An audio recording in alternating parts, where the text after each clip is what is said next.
Hey, what's going on? My name is Shawn Kanungo. This is another episode of Dangerous Ideas. In this podcast, what we do is we break down concepts and frameworks that will change your life, change your business, change your career, but most importantly, change your life. And usually what we do in this pod is we drop dangerous ideas, and we're going to do that today. We're going to drop a whole bunch of dangerous ideas, but I'm going to throw out the format today because we have a really special guest, Riaz Meghji.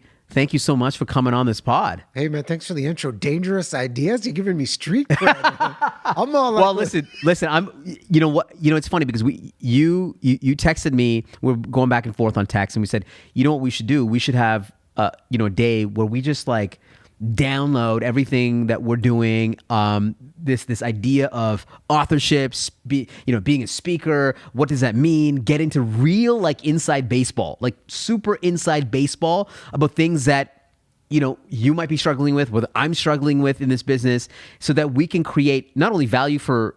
I mean, selfishly, I'm here to learn from you, and then I think there's going to be some great value for the audience. Oh man, vice versa. I'm glad this is happening because every phone call we've had, we always say, "Hey, you got 5 minutes to chat," and then it goes like a full hour. Totally, man. And how many times have I said to you, I'm taking notes when we have our phone calls? I'm like, we need to record these phone calls, and then we made this happen. So thank you for the space. I will admit, I feel kind of odd wearing my shoes in your living room. I hope that's okay. No, it's all good. Listen, I'm wearing shoes too in the studio here.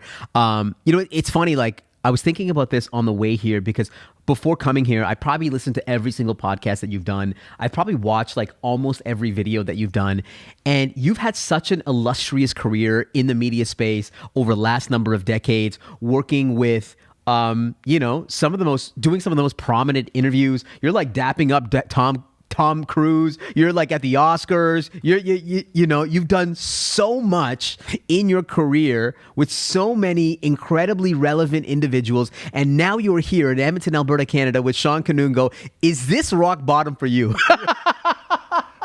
We made it. We made it onto your podcast. Hey, thank you, man.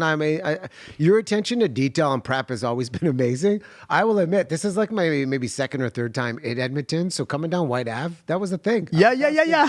Asking Ben, the driver, I'm like, show me this, tell me this. So yeah, this is great to be here, man. That's awesome. Well, what I find really interesting about your career, and I'm going to get to some of the questions that I have, and I didn't send you these questions beforehand, but you spent so much time in media. Yeah. What did you learn about the media industry that actually got you out of it? I'm just curious. It's efficient. I find when I look at media and say in the last, for context, if somebody's watching or listening to this and is like, hey, who's this guy with the red shoes on Shawn's living room? I worked in television for 20 years. And when you work in the news cycle, everything moves so fast. And it's how do you deliver a concise soundbite that you can hook somebody into the story, ignite the emotion in the story, and make the audience care, whether they're watching through a screen or now for us as speakers, they're watching through the stage. So it moved fast. But if you don't connect to the emotion, it's just information that becomes transactional. So I think what got me in was the thrill of the unexpected of doing live.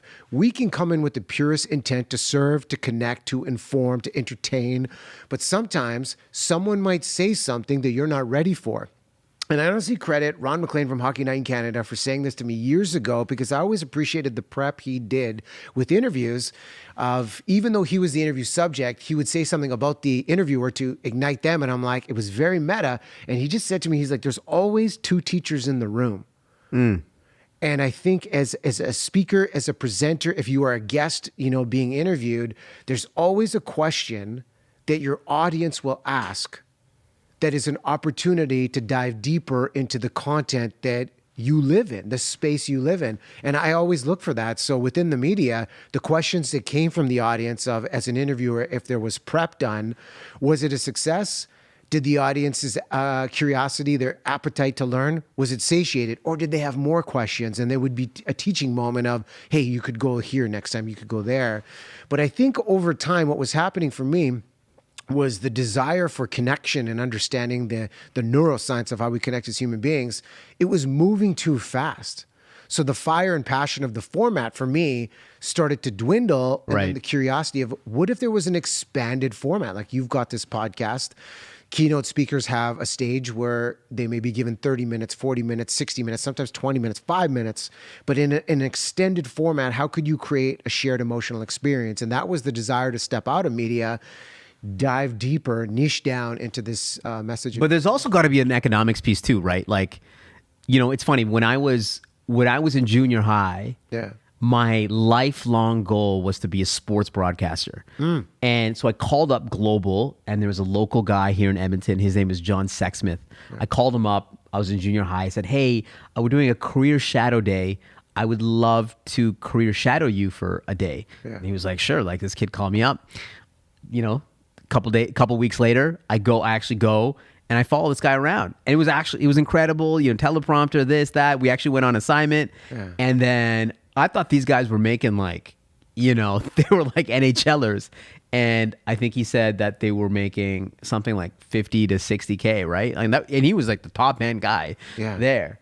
And I don't know, for some reason, my love for this industry plummeted. I don't know. Well, and so it's really interesting, like in the media world, like if you are the top dog in the particular field, that's when you make an extraordinary amount. Not everything is about money, but like if you are not the top dog in your particular field in a especially in Canada, like it's a very tough business to be in. Yeah, the economics are very different because if we were to compare media to speaking, my personal impression with the way the landscape in media changed in Canada specifically was it was shrinking.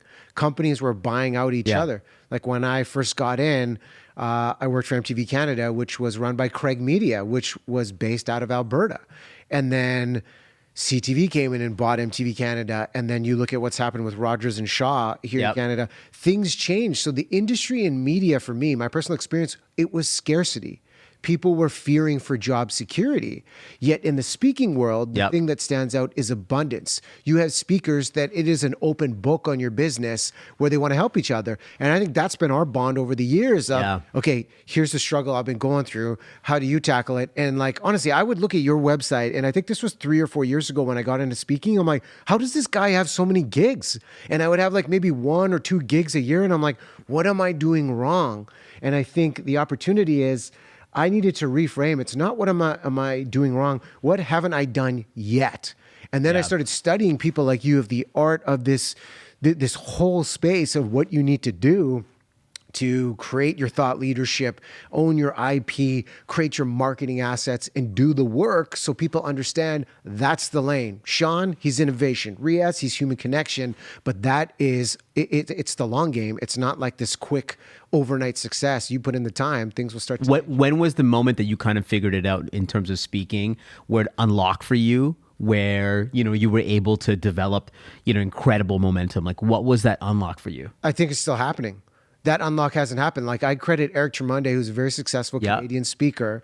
And there was a crazy month he had. I think it was the month of January. And it's funny, I was just with Eric yesterday having lunch, and I thanked him for this, where he booked 19 speaking gigs in January of 2023. I hope he's okay that we're sharing this. Because I champion him. I think he's done incredible. And he speaks all over the world. And I'm like, dude, how did you do that? And he said, this was years of work to build a momentum to be able to do that.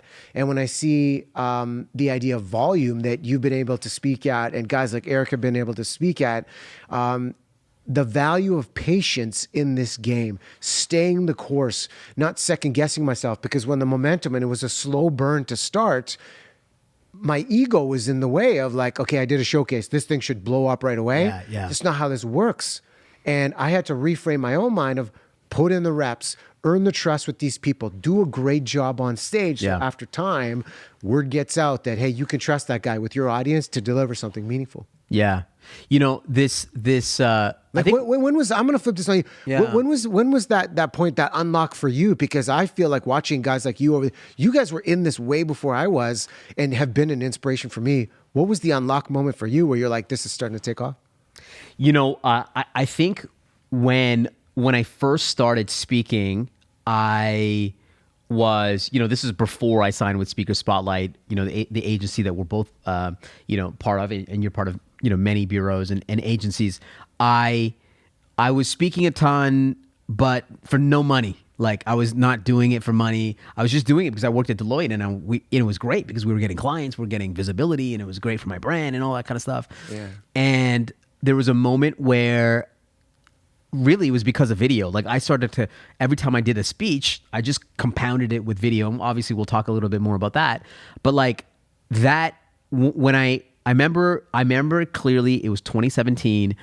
I did a keynote at CPA Canada. It was called The One. It was their conference. They were supposed to get Michael Bloomberg. He canceled. Yeah. And then I was the last minute replacement. I only got that gig because I actually I emailed the organizer before, and I said like, this is my fee.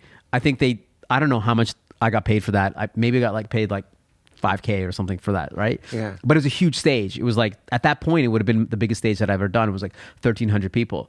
And I remember that so clearly because I crushed it. It was a new keynote. I crushed it. But what happened afterwards was that there was a minister, the Minister of Innovation, Minister Navdeed Bains. The guy showed up late. He was supposed to show up right after me, and he was late. The organizer goes up. She's announcing his name. And then they're trying to whisper to her, he's not coming. She announces, and Minister Bains. I ran up and I took his spot and I just danced for like 20, 30 minutes, just doing this Q&A. Yeah. And after my keynote and trying to fill in for Minister Bains. And the organizers were so overwhelmed and they were so happy. I wasn't signed to any agency at that point.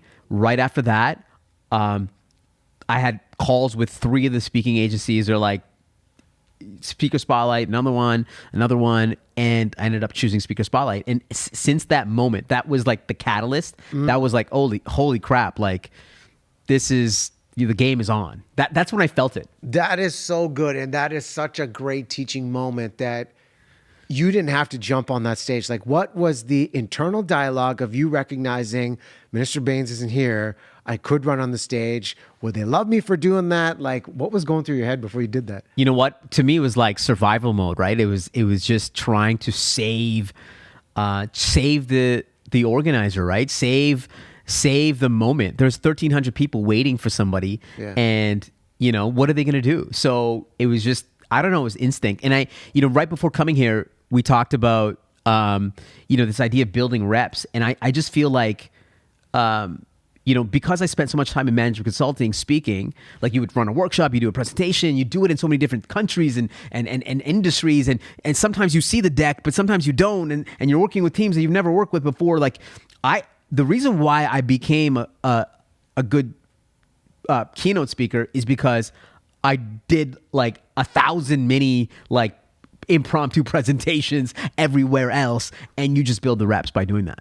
That's such, like, you're battle tested. Yeah. And you asked me this question about media, about what it teaches you. When you're live on television, you're very vulnerable, and you just need to be in the moment and react to the moment. Like, it didn't matter who we interviewed, how big the name was. People would be like, when that thing screwed up and you guys just rolled with it in the moment, we loved it. That's the memorable stuff. Totally. Because you see the humanity of what that character, what that person, what that speaker is all about. And I think that is such a skill, just to let go and let it be in the moment. Because no matter how much we plan, as we all knew, like in the virtual space, something is going to go wrong. And like, look, I'll give you an example. I was working with in an MC role last week, and I don't really MC, with a great company called BetterWorks. And there were 2 keynote speakers that I'm huge fans of, Josh Linkner and Cassandra Worthy. And they said, you know what, can you bring your message of connection as MC and connect the day? And a lot of industry speakers. Yeah. And they just said, hey, if the technology crashes, we just want to make sure we got someone that can jump in and roll with it. And the best part, like, if anyone has seen or heard of Cassandra Worthy, her emotion and energy is like a level 20. Like, nobody touches what she does. Yep. She's such an incredible soul. So when we get into the Q&A, we were talking about the idea of when you pour so much out, and when you're someone like Cassandra, I'm like, how do you just pour it back into yourself? Like, how do you take care of yourself? And, kudos to Cassandra. She had a great response. She's like, trash TV. And I was like, okay, hit me. This is a Q&A with HR leaders. I'm like, what's the show that recharges the battery? And she's like, all right. And she leans in. She's like, let me tell you, Boom, feed craps out. I'm like, no, I'm the cliffhanger. No way. Right there. And that's where we lost her. And I didn't know. Like we had maybe 12, 13 minutes live in the Q&A still to go. And it was a portal where I can't see the audience. So I'm like, all right, we're just going to roll. And it felt like live TV of just being like, oh, man, didn't you want to know like what show Sandra watched? And then I was like, well, that's how you know we're live.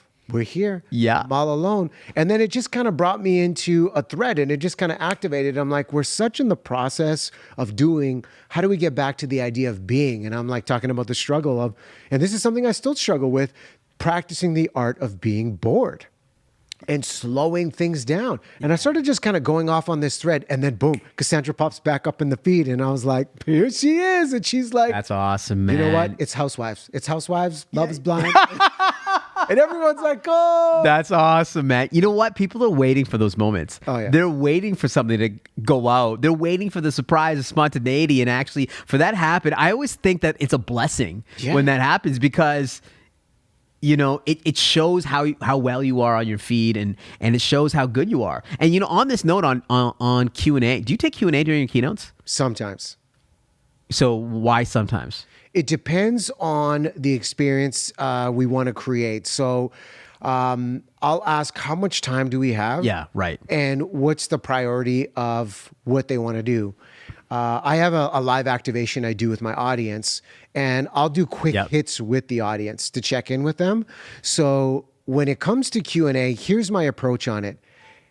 I don't want it to feel transactional. I think there's two ways. One, I'm a big fan of questions and reflections because they're experts in the room and I want to promote social learning. So if there's at the end of it, I'll ask them, what's one idea that you will take to do things differently here today to start? Wow. And then to hear the powerful reflections that come out, it's beautiful. Okay, I'm stealing that one. That's amazing. It's yours. The other thing is, and I kind of learned this from my mentor, Nick Morgan, is create space between the Q&A. Like I believe the most important question that I can ask in any interview or any Q&A to the audience is the follow-up question. So Q&A, sometimes you could have an audience member saying, Shawn, okay, so what is the starting point to be a successful and effective innovator? Before we jump to the answer, I believe there's an opportunity to say, well, how does innovation show up for you today? And understand what the gap is, why they're asking the questions. Wow. Instead of just Q&A, wow. What is Q, follow-up question, Q&A, ask them so you can diagnose where they're at. Genius. And like why they're asking this. Because then when they go deeper, you can serve them so much deeper and there's not ambiguity. Because sometimes you do a Q&A, some people at the end say, did that make sense? Did that answer your question? You don't need to know if that answered your question because they give you so much context to start. So Q&R, questions and reflections, and Q, you know, a follow-up question, and then the answer. That's amazing. I'm not good at Q&A. I want to do. Dude, you are like you're amazing. No. I'm not good at. I want to get better at Q&A. That's why I do Q&A, because I feel like it's a art that you have to learn over time. Yeah.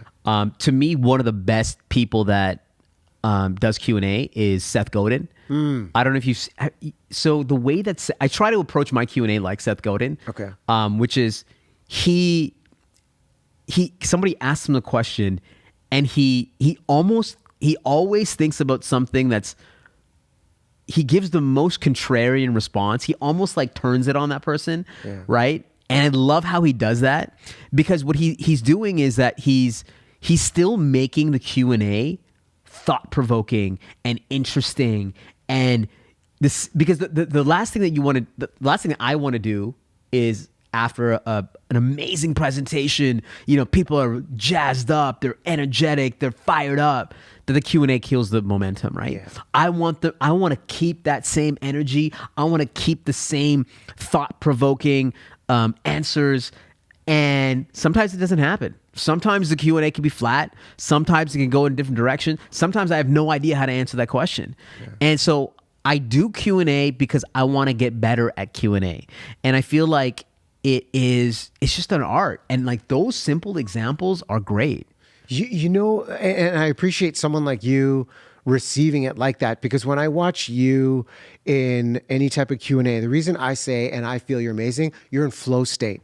Like you're smiling, you're having fun with it. And it's like, and you're just embracing the moment that is. And I don't think there's any like right way to do Q&A. It's just being in the moment with them. You know what's helped me with Q&A, man? Therapy, like couples therapy. Okay, what do you mean? Couples therapy of understanding. So I will credit my therapist, Melissa Ander, for this, of that behavior has meaning. And you know, when people talk about success and the iceberg of success, and you only see the top layer, you don't see all those things underneath. She said something to me that really resonates of, with behavior, you only see the outside. So if there's anger and resistance in the Q&A, that's actually a form of vulnerability. Somebody is acting out for... You're talking about the person that's asking the question? Person that's asking the question. Okay. So even identifying the behavior, because sometimes in a Q&A, you could have somebody on your side that really enjoyed your content, but what if there is resistance to what you've shared? That will actually have the audience leaning in, because they're like, oh, what's going to happen here? But if you can diagnose, what is driving this behavior? Is it fear? Is it shame? Is it guilt? Is it loneliness? And diagnosing that allows that person to feel acknowledged, where they may have started as an adversary, but then they're like, okay, this speaker is understanding where I'm at. And I'm going to give you an example of this.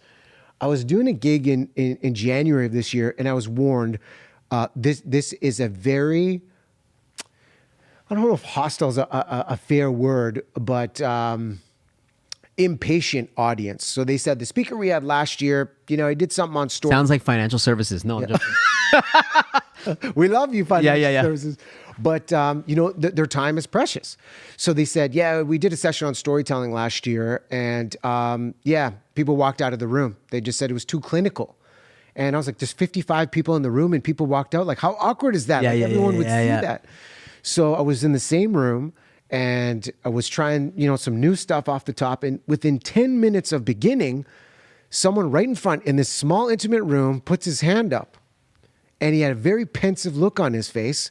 And I'm like, yeah, please. Yes. And he's like, this sounds exhausting.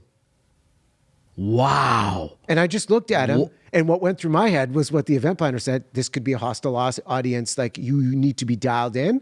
And in that moment, I could have backtracked. I cannot believe somebody would do that 10 minutes in. That is crazy. But you know what? I thought that, and like, this is real time as a speaker. Like, you never know what's going to happen, but how do you acknowledge them in the moment?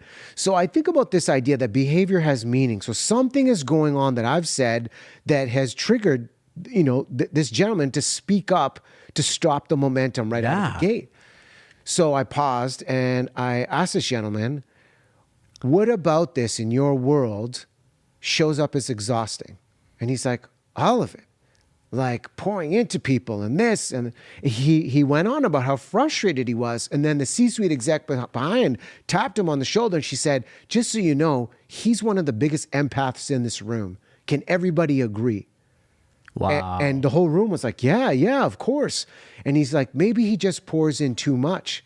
And I remember I looked at him and I said, this is such a valuable point. So let me ask you this. It's so easy as a leader to pour into somebody else where we're quickly in exchanging, and it almost becomes transactional and a throwaway to say, hey, how are you, Shawn? Good. How are you, Riaz? Fine. And then you continue on with your agenda. So let me ask you this. How are you taking care of yourself? And he stopped and he got emotional. Wow. And he said, I don't. And it opened up this beautiful dialogue in the space, because they said to me before I went on, hey, you have 60, could you go 90? And I'm like, that depends on if the room wants me to go 90. And it created this beautiful dialogue where it was about them to identify that behavior has meaning. So even if there is resistance, identify the reason behind it. That's genius. Because I don't think conflict is our biggest challenge. I think it's a lack of acknowledgement surrounding the conflict. That's genius, because I have had, it's only happened a couple times where you get a question.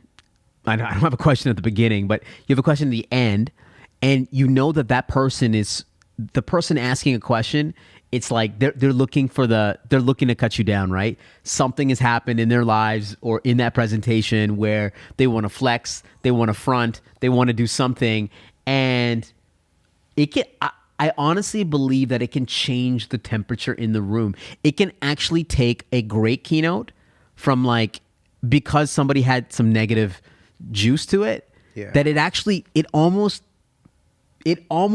reframes your keynote, even though you've been talking for 60 minutes and this person has like a bad Q&A questions, like I disagree with you and everything you said, blah, blah, blah. And now that seed is in, I don't know, maybe the seed is in people's minds, and it can just change the environment so quickly. And that's why I can see a lot of speakers, they don't want to do it because it can change that energy. You leave on a high. Why would you want to change that? Yeah, I agree. That's why, like, asking that event planner or organizer, what's the last feeling you want this audience to have? But on the note. But that's like, of course, the organizer wants like a great feeling, energized, inspiring. Yeah. So that I don't think that's a good response, because that of course then you won't have Q. No one's going to do Q&A though. Yeah. It's, you know what? I think it's a risk. I think it is a risk, but it's also great content too. Yeah. Because I see you chopping it up. Yeah. It's great content. Yeah. It's spontaneous. It's surprising. People want to see you on your feet. Yeah. People do have questions, and it is great for them to get answered. Like, it is risky, but I think there is some reward to it. Yeah. And like, the response I get sometimes is the event organizers are like, it's kind of a reserved audience. When I say, how do audiences, like, what's their learning language? What's their listening language? And some, they're like, hey, they want to get into productive debate. Hey, they want to engage, or they just want to absorb what's going on. And if they tell me they want to just absorb, right, that's when I'll say, let's lean into the activation exercise, and I'll end it on an emotional note that will create a positive impression. But if they say they're talkers, they like to get into it, then I'm like, hey, let's build it in. And I'll always try to connect with at least three stakeholders beforehand and understand where they're at, what the pain points are. So if that Q&A is quiet off the top where it could deflate the room, which is a risk, it's calling them up in the moment of being like, hey, so I talked to Shawn before this event and he had an excellent point. Shawn, like, what are you thinking about now from the conversation we had before? Yeah. And then people are like, oh, okay, so he knows this person, he knows that person. And then it just creates a conversation. Right. So I guess it depends. And yeah, it's a risk. There's no guarantee that it's going to go well. And actually, the fact that it is a risk, that's why I want to continue to do it, because it is a risk. Yeah. It can go poorly. And I may not be able to respond in the best way possible, but I feel like to be a better performer, to be a better thought leader, to learn. Yeah. Like, if you're just doing like 60-minute presentations, every day and not getting anything back and learning from it, then I don't think you're going to be a better performer. Yeah. So actually, what I love doing is, like, I love taking a clip from a keynote, something that I just said, and then putting it up online, and then it actually creates dialogue, it creates comments, and I love learning from that. That's why I love clipping, because most of the times when I clip something out and I put it up online on LinkedIn or other places, then I can see the comments, like, because not everyone's going to have a Q&A on every piece of content. So I love doing that. It's like good. A/B testing. It's like A/B testing your material online. You're the master of this. Like, watching how do you run this? Because I honestly, I'm like, it's aspirational with how quick you turn it around, being like, he's in Miami this morning, 20 minutes later, boom, the clip's on there. I see people engaging. Like, what is your process to not only do it because you do it well, but to do it and do it consistently? Because when I look at it, I'm almost like, how? Yeah. What's the process? Well, it is a crazy, I'm as equally as excited as doing the keynote than I am putting something up online, because I'm in this business for impact. So to me, I'm impacting, let's say, the 1,000 people in that room, but I could also impact, 1,000 people or maybe even more outside of that room. So it's almost equal. And so when I the reason why I want to post something right away is because the people that are in that room, they're like, they've heard me, and if they see that clip somewhere online, they're more likely to share it, comment, because they're in that vibe. If I posted like a week, 2 weeks later, they'll be like, I feel like you can catch that energy right at that moment. That's why I do it, is because I want to be able to, like, catch on their hashtag trend or whatever. I also like getting, I would say I love newsjacking. So taking something that's happening in the culture today, current event, and then weaving that in because it's relevant for a broader audience because they're looking for it. Yeah. The process though, like to break it down, is I always get somebody to shoot. I usually get a videographer in that particular city. Sometimes I will fly somebody out, and they'll shoot. They'll get 2-3 cameras, the audio right after we are done. Not more than a minute after we are done, we get it transferred onto an external hard drive or my laptop, and I will throw it up into the. Now the good thing about me is that I know how to edit, so I can sync it all up and like understand which bits work. Sometimes I'll bring Neve, and who's producing this pod right now. She'll come down, which is even crazier because when she comes down. She gets all the footage, she lines it all up, and we're like, we need this clip. This is what I said. We need this clip like in, 40 minutes, like maybe you can even shorter. Yeah. And she will literally be in a dungeon just like working on this edit. She'll flip it back to me. I'll flip it back to her. And we literally try. It's like the most intense hour of your life, right? Because we want to just get it out. Yeah. And what's beautiful about it is that once it's out, it's like, it's almost freeing because it's like an instant replay. It's an instant replay of what you just did. So either she'll clip it up or I'll help clip it up, and yeah, it'll be out in the ether, and it will just be one clip, and that's how we do it. Yeah. Right there, right then, that's where I think you can get the maximal impact for your clip because you have 1,000 people in the audience that are waiting for it. Yeah. So is Neve taking on new clients? Or? It's funny. I can't tell you how. By the way, did you do that? Did you do that client? Did you do that client? We were talking about it. Okay, because like I have so many people asking, for Neve's contact information. How does she do it? Yeah. How does she clip it up? Like she's like her own entity, in that sense. But yeah, it's. I think it's important. The reason why I think it's important is because why are we in this business? Yeah. I would assume most people are in this business to make an impact. And if you're in this business to make an impact, why won't you try to leverage all the mediums that you can make an impact? I'm in this business spreading a message. So if I'm in a business spreading a message, I should be incentivized to figure out how to spread this message the fastest possible. And guess what? As it turns out, in this day and age, in 2024, getting a keynote and putting into a clip and giving the most impactful piece from that particular keynote and putting that out on TikTok and LinkedIn and YouTube right now is the most efficient method of getting something out more broadly. That's so smart. I mean, it's so great to hear how you do it. Because when I look at externally on the social media side, you all are the standard. Like, kudos for what you've done. The other part is, I mean, like we had the chance to share. This is the second time we've met in person. I know, that's crazy. Which does feel crazy because I feel like our conversations over the phone this is living proof. You don't need to be in person to connect because I feel like 100%. Great supporters of each other.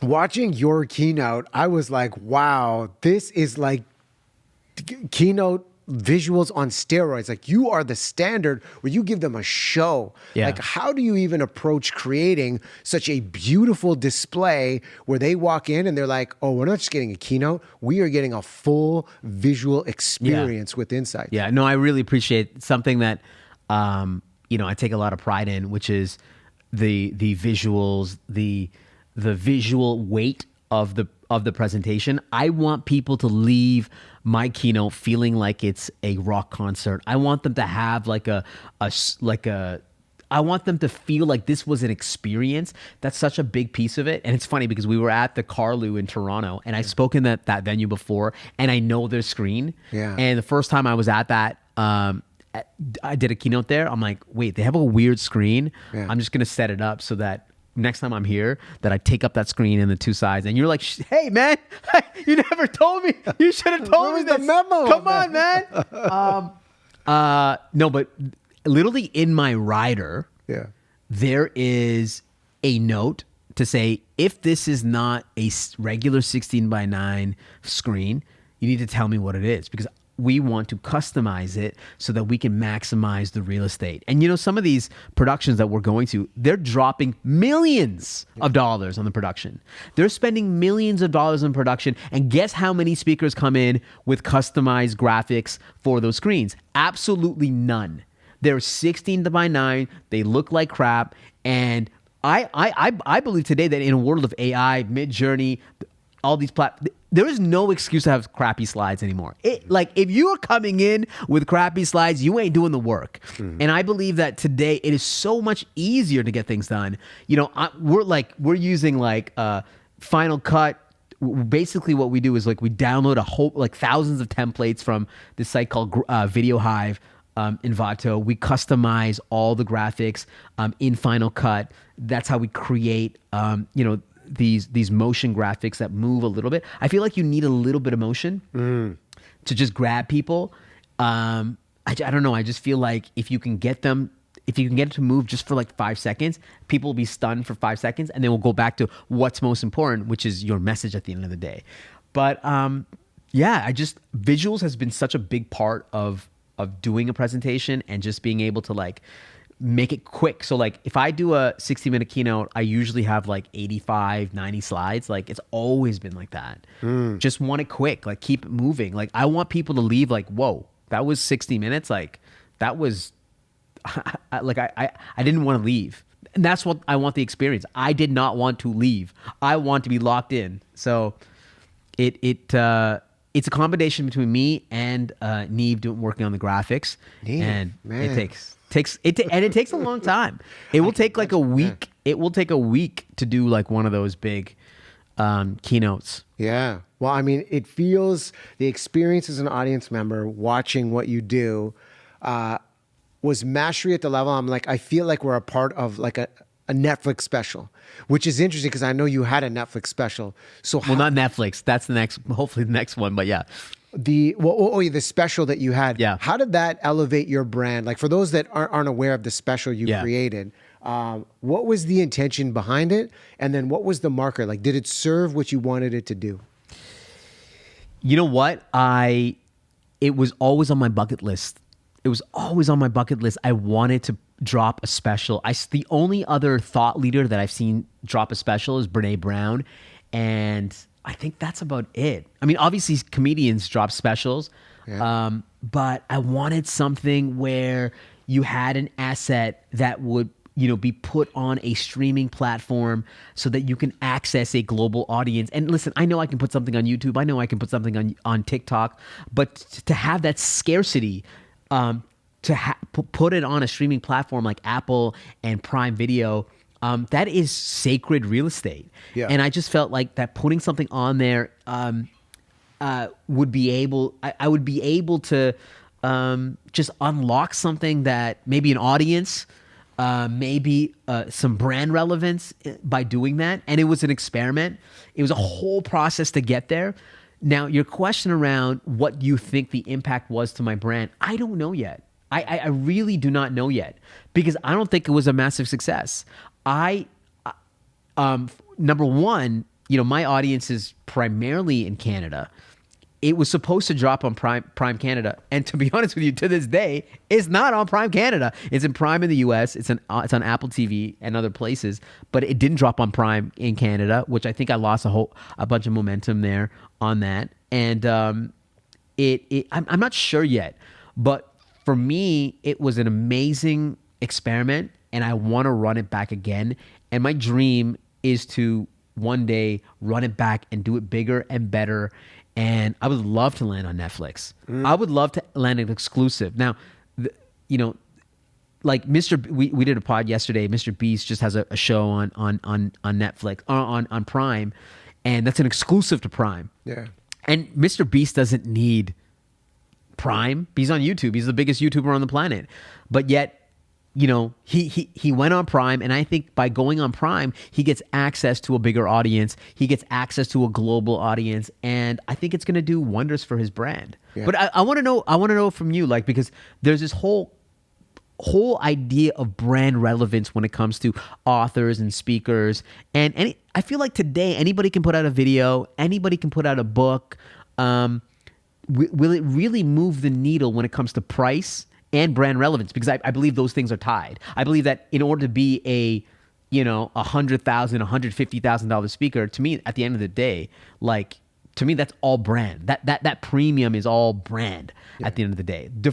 Otherwise, you're just paying somebody like $30,000 or $40,000 for a keynote. So tell me a little bit how you're thinking about that. Yeah, that's Cody Sanchez has a great line on pricing. Is your price too high or is your perceived value too low? So I think how we show up social media, coming from TV, social media was an afterthought in the early TV years. And then you saw the emergence of what Twitter did to dominate attention. And now we see IG, TikTok, LinkedIn, whatever your platform of choice. And the thing that I realized is you don't have to work for a network. You can be the network if you're consistently showing up. So for brand relevance, for me, in the past year, I wanted to show up on social media more, serve in the space of human connection, experiment, learn from the audience, and see what that could do. Here's what I've learned from the first 12 months of showing up with consistency on social media. The quiet learners are some of the most powerful audience members. What's a quiet learner? So what I mean by the quiet learners are the ones that actually book the speeches. I have had event planners say, hey, we reached out to you because we've been watching your content for the past 4 or 5 months. Not one like, not one comment, not one engagement, just observation. Yeah. And I thought, oh, wow. So to get caught up in the vanity metrics of social media, it doesn't matter.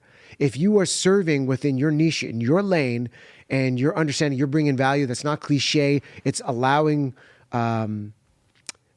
your intention to productively disrupt the mindset in, for you, innovation, for me, human connection, where they're thinking about things differently, it can make a difference, even if you don't see it on the metric. So I think the consistency of showing up, which we all hear is great, but I think the consistency of writing down your observations, that's where you win the game of what I see in that keynote. Oh, that's good. That inspired an idea for social I can do later. The consistency of the writing practice, I think, is so important, because when I hear people saying, oh, technology, it's too much, social media, it's taken over our minds and our attention spans are shrinking, I think it's not going away, much like how you talk about is AI. It's such a valuable tool. And I heard a leader say last week, and you've probably heard this too, that AI isn't coming for our jobs, it's coming to our jobs. So how do we develop this empowered relationship with it? That's the way I've looked at it, and asking myself, what did I create today? What did I write? What did I post? What was the value-added comment that I may have provided to somebody that a lot of people started engaging with? And that wasn't even a post, it was a comment. And then, so are you looking at brand relevance as, it's like, it's not just the vanity metrics, but it's brand relevance to the people that are, those quiet learners at the end of the day. Yeah. And that's what you're accounting for in terms of brand relevance. Yeah, it's a big part of it. And then obviously when people start noticing what you're doing, it's created new opportunities with speaking, with the idea of, hey, have you ever thought about a TV show? And people ask me all the time, hey, do you miss TV? I'm like, I miss the creative expression, the unexpected nature of what could happen, and the storytelling, like long form emotional storytelling of what you could do. So I think it's reignited through audience reaction of what brand relevance was at the beginning of all this. So let me get back to this experiment that you ran for a year. Yeah. What did you learn through that experience in terms of whether it's, in terms of like the vanity metrics? Do you feel like from a vanity perspective, whether it's likes or comments or shares or followership, that it did make a difference? From a vanity perspective, it's fleeting. You get a quick dopamine hit if something gets picked up. Yeah. Look, the two biggest videos I've ever done that surprised me to this day, on YouTube, it was how to introduce a guest speaker. Yeah. And on IG was how to leave a conversation without offending somebody. I did not think those would be the biggest. I'm giving value in all other realms of building trust and relationships. I'm like, oh, people just want to introduce somebody else and people want to get the hell out of the party. I'm like, okay. Yeah. But that in itself speaks to the anxieties that people have. And I'm like, I never would have guessed that. So I think it's just a continuous learning process. And when people say, oh, you know what, that would never work, I like it when it gets polarized, like when the one on how to leave a conversation, people are like, oh, you're manipulating people. That's not true. That would never work. I'm coming in with a pure intention, but the way it's received is still a teaching moment of, oh, it can come across like that. Okay. Let me be aware of that. Let me articulate it a different way, because the intention of when I do that, people love the game. Yeah. And for context, How to leave a conversation is one, appreciate them to say, hey, Shawn, man, it was so good to see you. Okay, man, we're in this space. Let's make the most of this time. Who are some other people you think I should jam with and talk to tonight? And then take your suggestion. And when I see you next time, I reach out to you and be like, okay, Shawn, I talked to Neve. Oh my God, we had the greatest conversation, but it allowed me to work the room in a respectful way. And there's so many ways to do it. So I think it's just listening to the haters. Are they right? Are they in the arena? Right. Is there something of value? But I think it's important, no matter what you do with brand relevance, validate yourself first. Don't go out seeking external validation. Yeah, no, that's really important, because there is a recognition, though, that you have to be in the game, though. Yeah. You have to be able to play the social media game. Yeah. Like, just being an author, a content creator, a speaker, a presenter, like, you have to be. I don't know. You correct me if I'm wrong, but I do know a lot of people that are incredible keynote speakers. They're not on social media at all. Yeah. And the authors that are not on social media and they're killing it, God bless them. But I feel like that was a different time. Yeah. I feel like today in 2024, especially if you're starting out or you haven't reached, like, I don't know, what I call post-economic or post-social media, like, you got to be in the game now. Yeah. That's how you play the long game. You got to run the machine that creates buzz. When we talk about brand relevance, you could be a great speaker that has a 1-2 year run. But if you want to do this for 20, 25 years, is sending out the signal of, here is the topic, here is the latest research within this niche that applies to you. And that is putting in the work to do it, to dissect it, to understand, what do people care about? Maybe there's something I care about in human connection, something you care about in innovation. The masses don't care about it. It's like, okay, tried it, drop it, reiterate, keep going, keep changing, do the Q&As, do the Ask Me Anythings, which is Q&A on social media, and then just understand. You're like, oh, that's what's on your mind? Okay, I never thought of it that way, and then just keep reiterating. So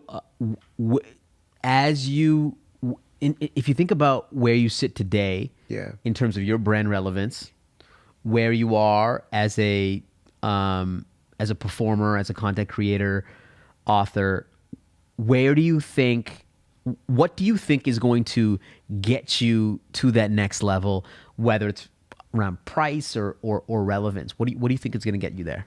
I talk to my wife about this all the time. And for context, my wife's an entertainment lawyer, and she's like, oh, okay, good. Yeah, so if you need one. Yeah, well, I could have used her a long time ago, but yeah. So, she notices it when she does a lot of deals. She's like, this A-lister is getting paid a lot of money just to show up. And, when you book an A-lister as a speaker, you got to put them in a Q&A format, because that's not their gravy to be a keynote speaker. Okay. They'll just show up and do something that might be a canned format. So how do we elevate the game of brand? I'm thinking about partners or clients I've worked with.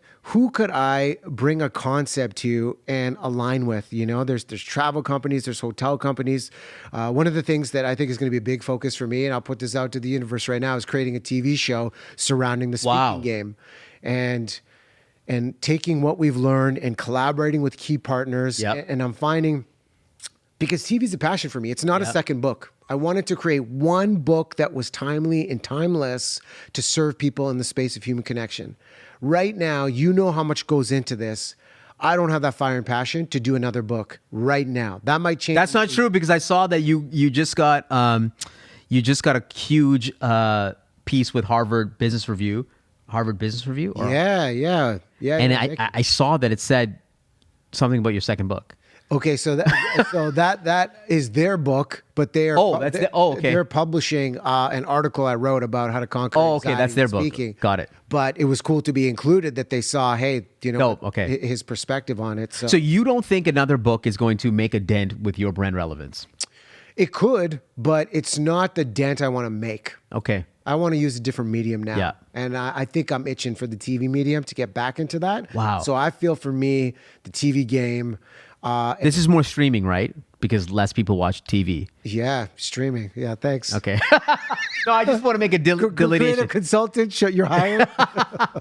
No, I think that's incredible. Yeah. You don't have to give too many details about the show, but I think for me, brand relevance will be continuation of the human connection, continuation of the research I can deliver from the stage, but just a diversification. So I think there's 2 points. There's the TV concept and creating an online mastermind community of leaders that I can help level up in the speaking game, because a lot of leaders ask me, do you have something else?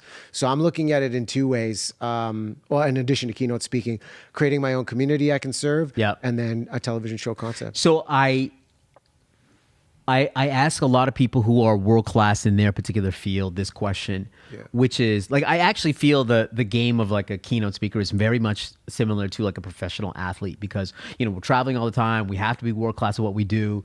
We're getting paid like, a lot of money for a very short period of time, which is what athletes get as well. And I think about LeBron, because LeBron, to me, is the GOAT in his particular field. He spends $1 million on his body every single year to be where he is at today. He's 39 years old, and he's one of the greatest. If you think about yourself, and you had an extra $1 million lying around just as like play money, where would you put that money to enhance your career?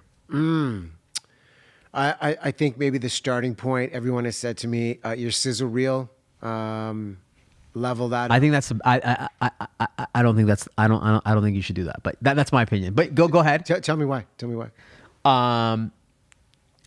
I feel like a lot of speakers get romantic about the reel, and I feel like the reel is just, it's a highlight reel. It's like Instagram. It's everybody knows it's a reel. Yeah. I've even had, literally, it was somewhere last week in Toronto at an event, and the planner was like, "Yeah, I don't believe in the reel." Yeah, no. To me, it's about the library. At the end of the day, it's not about the reel. It's about the library. Are you going to date somebody based on their IG baddie pics? Or are you gonna date them based on their like tag pictures and what you see on YouTube and the wealth of information that's in front of us? Like, I think we get really romantic about the reel when to me it's about the library. And if you're stacking up content, if you're stacking up, content at the end of the day, then people can see what's real. Everyone knows that the reel is not real. Mm-hmm. So why are we leveling up this sizzle reel that everybody knows is not real? That's my opinion, because I think anybody can create a great reel. Yeah. I don't know. I don't want to, but hey, we drop a sizzle reel every year. Yeah. And I think it's fine. But $1 million, like, I had a speaker. Okay, do you disagree with that? I don't know. I had a speaker. I think I don't update mine every year. I want to update it when it's time to update it. And I see value in it. I see value in trying to hook somebody in and creating an intrigue that I want to continue this conversation with this person to explore, could they serve my audience? So do I feel my speaker reel today is good? Yeah. As stages evolve, could it be better? Could it level up with better storytelling and how to, create that emotional feel in 2 to 3 minutes? Absolutely. So I think I always feel like there's a gap as my work evolves to make the reel better. So I see an opportunity to update it. I don't do it every year though. I'm like, I need to see a big enough gap with the stages that it's worth investing. But if we're talking $1 million for marketing assets, I think the reel is an important part. I've leveled up and invested into like my brand assets, my websites, to be indicative of, okay, here's the person you're getting, here's the visual impression, here's the message you're going to get. And I've invested, at least a couple $100,000 in like mastermind groups in coaching with good mentorship to understand and be around people that just operate at a completely different level. And oh man, there was a quote by Phil Jones. I totally respect Phil Jones's game, and we're kind of in the same lane about making every conversation count. And I'm probably butchering this quote, but he's like, do the work until your heroes become your colleagues. And I liked that reframe of, you got to invest the money to be in the room and get the teachings of these people that have systems, that have processes. Because at the end of the day, I'm not reinventing the wheel here, but I just want to level up my process of how I do this so I'm not burning out. and I can show up for my family Yeah. and you know, for the profession. Yeah. No, it's a good point, which is, you know, the reason why, you know, some people are so, you know, successful in their business because they got that process and they got that system. Yeah. How do you look at this? I think it's just video. Yeah. I think $1 million into just put it all into video. I just feel like, you know, whether it's, to me, this is about brand relevance. And to me, I think making a bigger impact when it comes to something on, you know, a show, streaming, YouTube, like, I just think that video is the future. Yeah. And so if you gave me $1 million, I would waste it all on some sort of video, whether it's putting out a new production, a new show, something like that. That to me is where it's all going to go. Well, I think this is very interesting because of the process that you have that already exists with Neve and your crew. Yeah. That if there were more resources where I was able to bring in a camera crew and document, okay, here's where we are, here's what's going on, tell the story. You're right. It's like a mini documentary. Those are huge resources to take a crew with you everywhere you go and tell the story of here's what we're going to do on stage, here's what the people are saying afterwards, and continue the dialogue and chop that all up. So it feels like this isn't just a vanity reel. This is a story of how you're impacting people's lives and how to do that on a consistent basis with high value production. You're already doing that. That's a level that I aspire to. No, I appreciate that. I think a lot of speakers, they get this footage to create the reel. Yeah. When really nobody wants to. I don't want to go back to the reel, okay? But nobody wants to watch a reel. Yeah. It's not an exciting product to watch. Yeah. It's cool. It's like a trailer with no story to it. It's a trailer where it's like, I'm waiting for the movie, but if I have to watch the movie, I have to pay like an exorbitant amount of money. Yeah. To me, it's not valuable, right? So yet we're on these freaking amazing stages saying something really important. We're having these great Q&As, and that content goes nowhere. Yeah. And I am baffled. I am absolutely baffled that we do not take advantage of this. And if it was me, I would, like, really what we want to do, like, my ambition is to, like, I find inspiration from comedians, from other thought leaders, whether it's Brené Brown or even like people like Jordan Peterson. I don't agree with everyone's content, Brené Brown or Jordan Peterson's content, but I appreciate the hustle. And what I appreciate is that they have created their own audience. They're able to sell out their own theaters. And that is my ambition too. I am not there yet in terms of audience. I would love to. That's why I started this pod.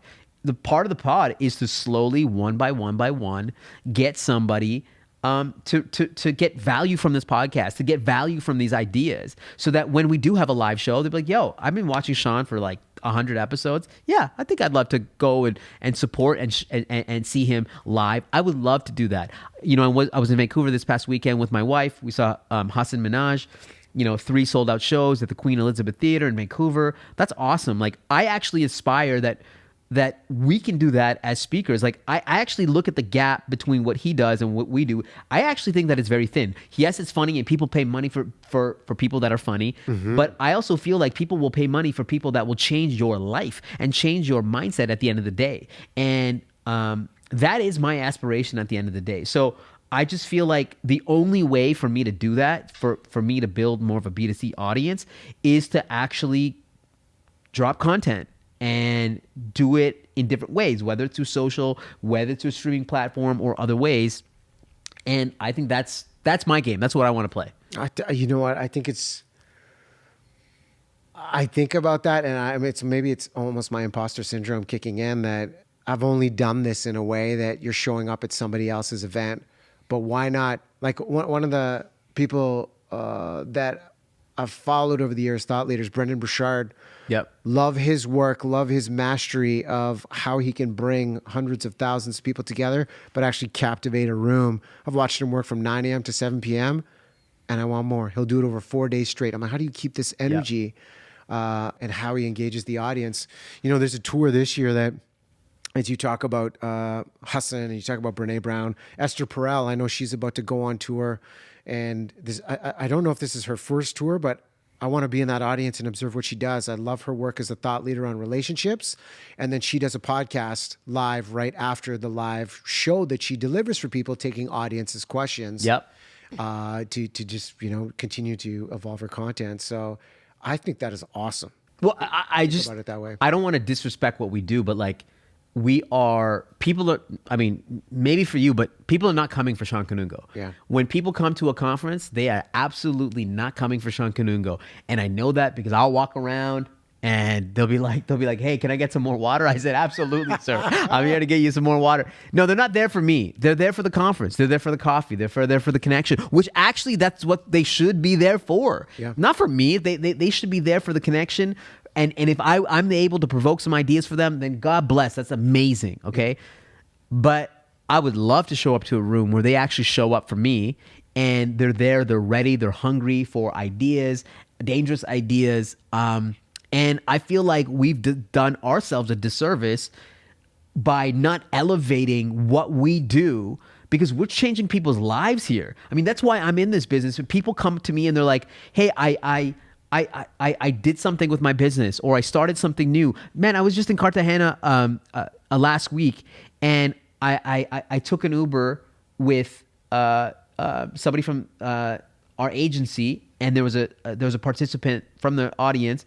This was the next day. She was in front, and in Spanish, she was asking, how did you find it? Like, how did you find the keynote? She's like, oh my God, we got right after the keynote. I got with our boss. We created a completely new strategy of how we approach this like trucking business that they have. They're going to like this B2C model, like focusing on truckers. And then like my boss left after that, and we changed it. I've been working on this for years, and it took your presentation as the catalyst to do that. And like, I just want to do that for the rest of my life. To me, that is beautiful. And you can change someone's life, someone's career, someone's business after a keynote.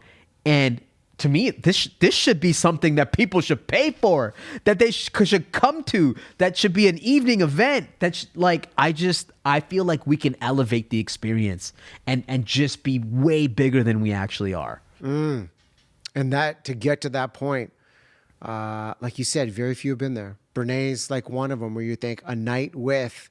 Yeah, I'm not looking to laugh. Jay Shetty, Jordan Peterson. Yeah, I mean, these are all big authors that have, they're able to do that B2C model. They're able to get people to come to their shows. Yeah. I just feel like people have not been trained for that yet. What is the process? What is the mastermind group to enter to elevate the game to that?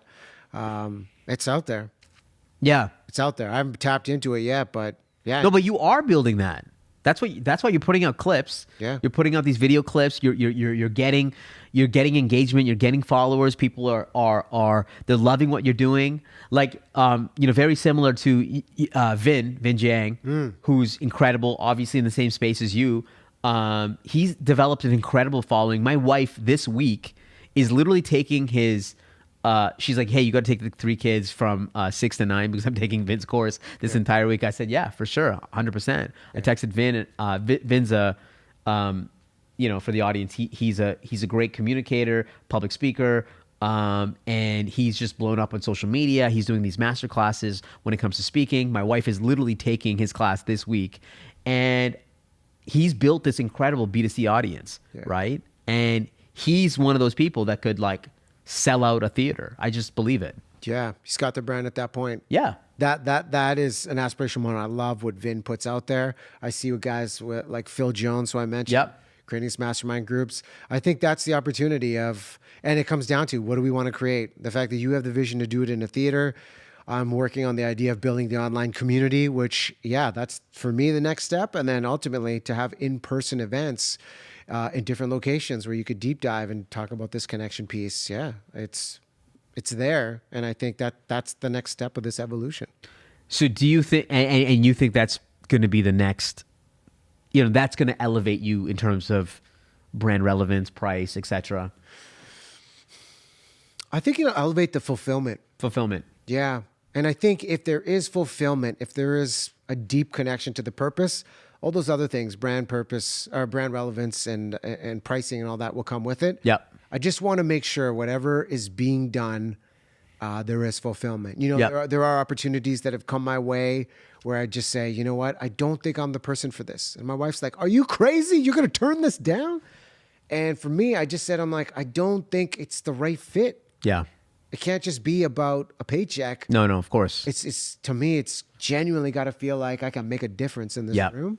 So yeah, I don't think I appreciate this conversation because I don't think I've done a deep dive of the thoughts on brand relevance. I think I've just thought, what's going to make me fulfilled? For the longest time, Yep. it was TV.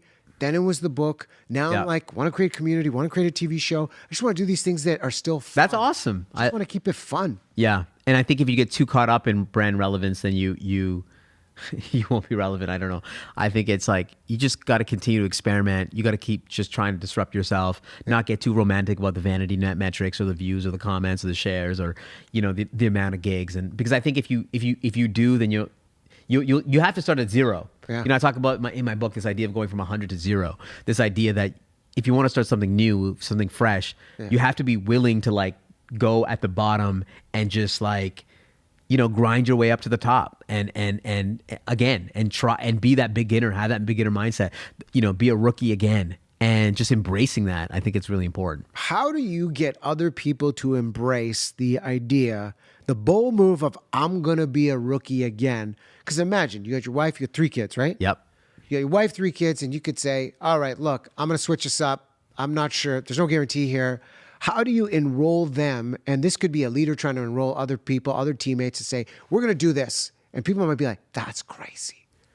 But you want it to be inclusive. You want it to be bold. What works well? How do you approach this so people come on board? They might be cautious, but they're still agreeing to participate.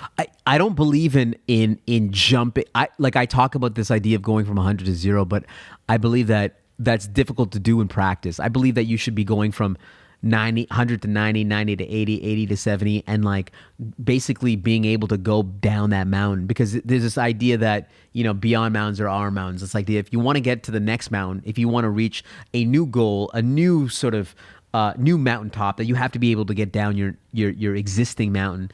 And I think you can only do that by running an experiment. It's by doing something small. You know, it's all the things that, you know, James Clear talks about atomic habits, and it's building that muscle. I think boldness is the muscle at the end of the day, that you are deliberately and consciously like doing something every single day like, that will push yourself outside of your comfort zone, that will sort of get you there. I also talk about this idea of like letting go of status. So practically, like for example, this pod. I mean, no offense, you came here, like no one's listening to this pod, right? Like it doesn't get the views. It doesn't get, at some point someone's going to go back in the library and like, yo, that was a fire conversation, right? And the clips will do views at the end of the day. But if I got really romantic about the views, I would never do this. Yeah. I wouldn't set up this beautiful, you know, setup just like this. Like if I got really romantic about starting something new, and those vanity metrics, then I would never start at the beginning. So you got to be able to let go of status. You got to be able to let go of ego, and that's especially important when you start something new. So, and I think at the end of the day, you know, if I'm convincing somebody else to do this, you have to be able to understand other people's missions, right?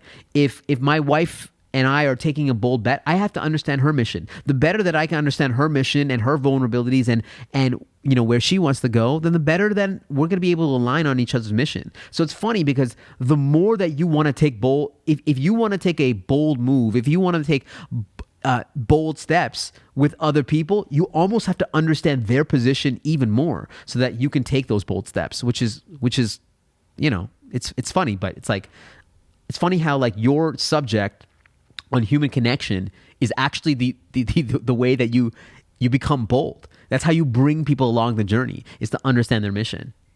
So, you know, it's crazy. I feel like what we offer in like our synergies of how we collaborate is innovations over here, and connection is like the starting point. It's like you trust me to come on this journey, 100%, and then let's do this together. 100%. That's how you innovate. That's how you bring people along the journey, right? Is through that. Yeah. So along this point, I was going to ask you because, you know, it was really good that you came here, because I had a whole bunch of questions that I'm thinking about, that I'm struggling with, that I'm like, maybe I'm just going to use this opportunity on camera to pick Riaz's brain about like some things that I'm thinking about when it comes to this whole world of being an author and content creator and speaker. So the first one is this idea of like bureau relationships, because I think a lot of people that grew up as a speaker, they prioritize this idea of having bureaus. I see other speakers out there, they have a whole bunch of bureaus that they're working with, and I'm working with like one, mostly one and two. I work with Speaker Spotlight in Canada and Kepler in the US, and they still working together. This Speaker Spotlight is still involved in every single one of those deals. Yeah. Yet I see other speakers, they're on all these websites. You're on a ton of websites as well. What is the right path? Like, what is the right solution? Yeah.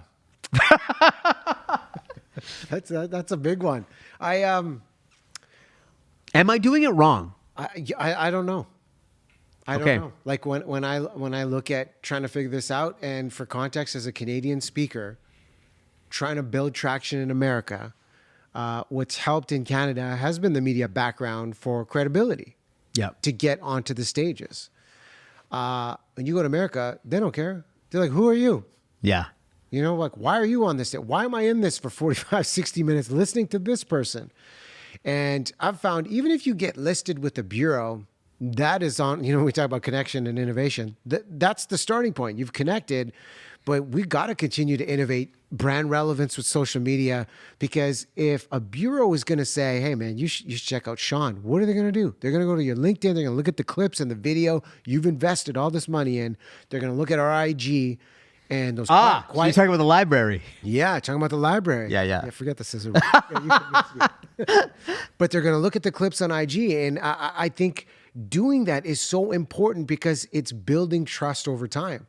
Where if these bureaus or their clients are reciting, hey, when you said that in your video, that's when I knew that aligned with what I'm trying to create. I was like, oh, wow. Okay, that was a powerful touch point. That's important for me to know. I don't know. I've been trying to figure out this game all along. Like, we share the same bureau in Canada, Speaker Spotlight, and we both work exclusively in Canada. And I have a different relationship in the States where I work with a few bureaus, and I see some people spraying it, and they've got like 20 bureaus of rep by, and I'm like, hey, all the power to them. If that gets them gigs, awesome.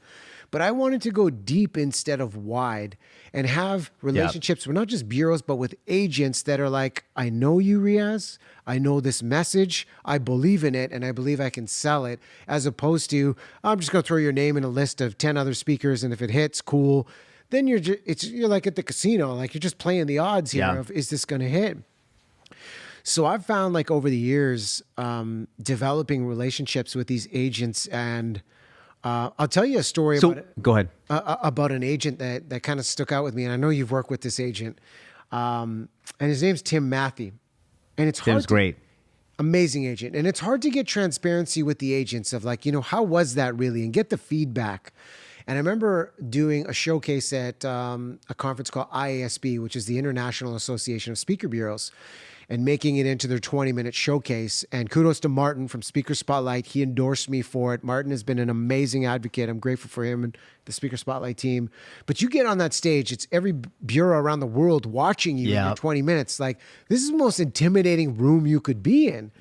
And obviously I'm in my head thinking, okay, don't screw this up. Like, just do the thing. And, you do the 20 minutes. And I thought it went well, but you never really gauge, because the agents are like, yeah, great. You know what? Thank you. And you're like, man, did I screw this up or whatever? Yeah. And truth be told, I found out from Tim Matthew, who decided to go with me for another showcase a year later for an event in Panama. That's his big client. Yeah. And he brought me in, and I was like, why did you choose me for this? And he's like, well, other people told me I should hire you. And I was like, oh, so it's not like you thought it was me to be the guy. Other people are telling you. I'm like, all right, cool, man. Thanks for the vote of confidence. I think. And I remember doing my keynote, which was a longer format for him. And afterwards I asked him, I was like, so, like, how did this land for you? And he's like, well, man, I can say today was very different from what I saw last year. Wow. And he's like, I saw your 20 minutes last year, and I thought, nice guy, but I'd never book this person. And I was like, oh, damn. But he's like, today, what you did, I believe we can do some business together. So he's like, thank you for making me look good.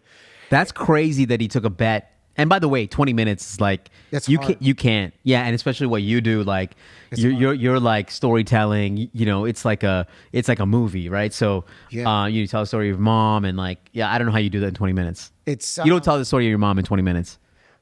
I've tried to. Yeah, it's hard to do. It's hard to do. I feel like it's 20 minutes is a disservice. Like when people ask Yep. me, do you do a 20-minute set? I'm like, I had a big company ask me for an 8-minute full fee. I was like, no. They're like, you're gonna turn this down? Like we're willing to. Wow. I'm like, I can't do it. I don't believe what I do in connection could be done in 8 minutes. It will be too transactional. Yeah. And I didn't want to do it like that. So, I credit agents like that, like a Tim Matthew, that will be honest and saying, That's know what? amazing, man. It missed the mark because of this. That's what I want in this game where there's complete transparency. Like you work with Tim. What was your experience with Yeah. I felt like I wish this was like recently in January, at the PCMA one. I don't like, I hate when they see something that's short. Like it was a 25 minute.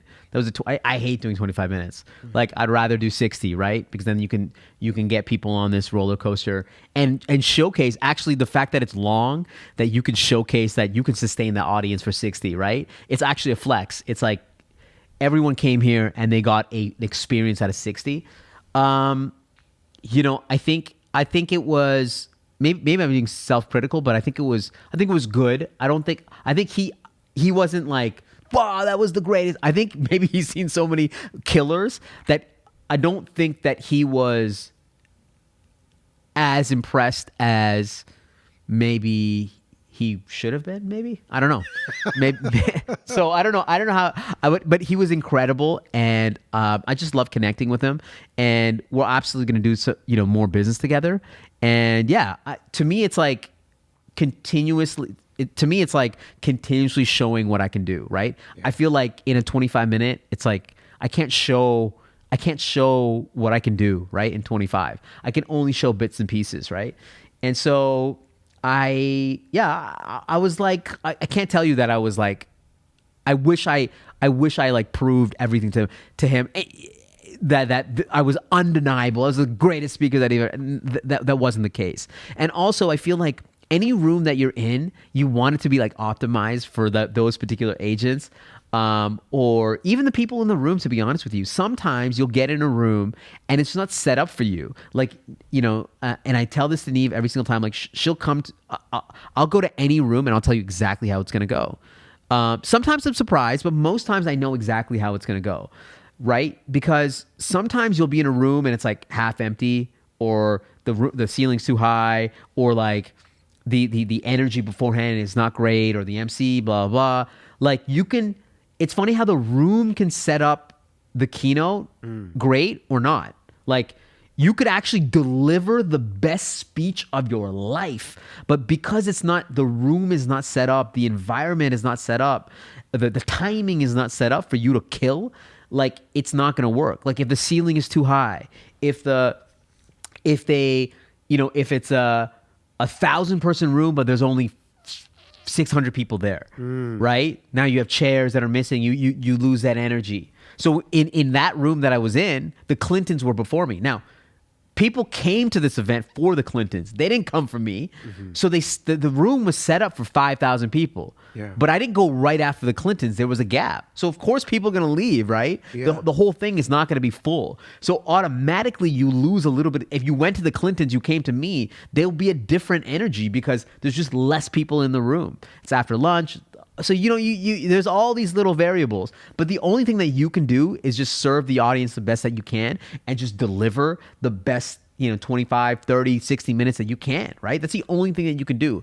And every time I'm in a room, I just say, I treat every room like it's the last room I've ever been in. I'm like, these people are going to see a show today. I don't care if there's one person or two people in the room. I don't care if the environment is like this. I know it may not be set up for me to kill, but I'm just going to try. And that's just what it is. So you like my fantasy is to get a room, low ceiling, fucking, horizontal screens, LED screens that we've been working on, like room full of like nurses, nurses. I just feel like they would just be like open, and I've never even done a nurse keynote. I just feel like they would just like a diverse, like a lot of women, like invite all the agents to it. Great energy, MC, great opening music, 60 minutes, fog, like, and then bring all the agents and they'll be impressed. You know what I mean? But it's just, it doesn't always happen. You know what? I went on a tirade there, but yeah. The setting is such, I mean, if you look at any popular TV show, and I don't know why Sex and the City comes to mind right now. Maybe it was the nurse going but New York City was a backdrop for the show. It was a character. So I think the setting that we're in as a speaker, Sex and the City is such a random reference, but the backdrop is a character. It's a part of your presentation of how connected, how energized they could be. Like if the organizer had the resources to create all these details where you're stepping into an experience, your senses are activated. Exactly. I think that's really important. But one of the things you just said is also important. And I witnessed this going to Comic-Con in Vancouver. I'd never been to like a Comic-Con expo. And my 5-year-old son, Nico, was like engaged in this play area. And I saw this presenter in cosplay saying, and she had a stage, and there was like maybe 40 chairs assembled. Nobody was paying attention to her. And she's like, I'm going to read stories about, I don't even know what the topic was. Nobody was paying attention to her, but there was one young girl sitting in a chair and she was just smiling. And the presenter said, are you excited about story time? And she said, yes. And the presenter recognized, not intimidated, that nobody was paying attention. She's like, why don't you pull up your chair really close to me and I'm going to read to you. Wow. And love that. And she made it into a conversation with this person. And like you say, you could be in a room of 1,000 people and it's completely full. You could have capacity 1,000 and there's only 5 people in the room. You're like, guys, come close. I'm going to sit at the end of the stage. We're going to be in this together. We were given a gift of this intimate experience. Let's jam. And it's just recalibrating in the moment and be the conductor of the melody of what that message will be, no matter how big, how small that room is, what the acoustics are, what the screens look like. We have an opportunity to serve. Yeah. I mean, it's, we do have an opportunity to serve, and I love those moments, but there are some times where you are set up, you are set up to work. You know what I mean? Yeah. Like it's just what it is. I remember, I think one of my worst, I mean, I've not worst, but like there's so many audience, like I'll tell, like commercial real estate, great example. Yeah. If you want to see me bomb, come to a commercial real estate conference. And I do a lot of them. And I actually love it. I love being challenged because my job is like, how can I get this content to resonate to a group of people that are high status already, and they are, when you get it, there are rooms where people automatically, they have their arms like this, they're wearing a nice jacket, they have a tie, they're already high status, they drive a nice car, they're like, what is this person going to go on stage and tell me about my business, right? Mm-hmm. There are other rooms where people are, I would say, lower status, they don't have that flex on them, they're just there to learn. They're coming in with an open mind, right? Those are easier audiences to crack.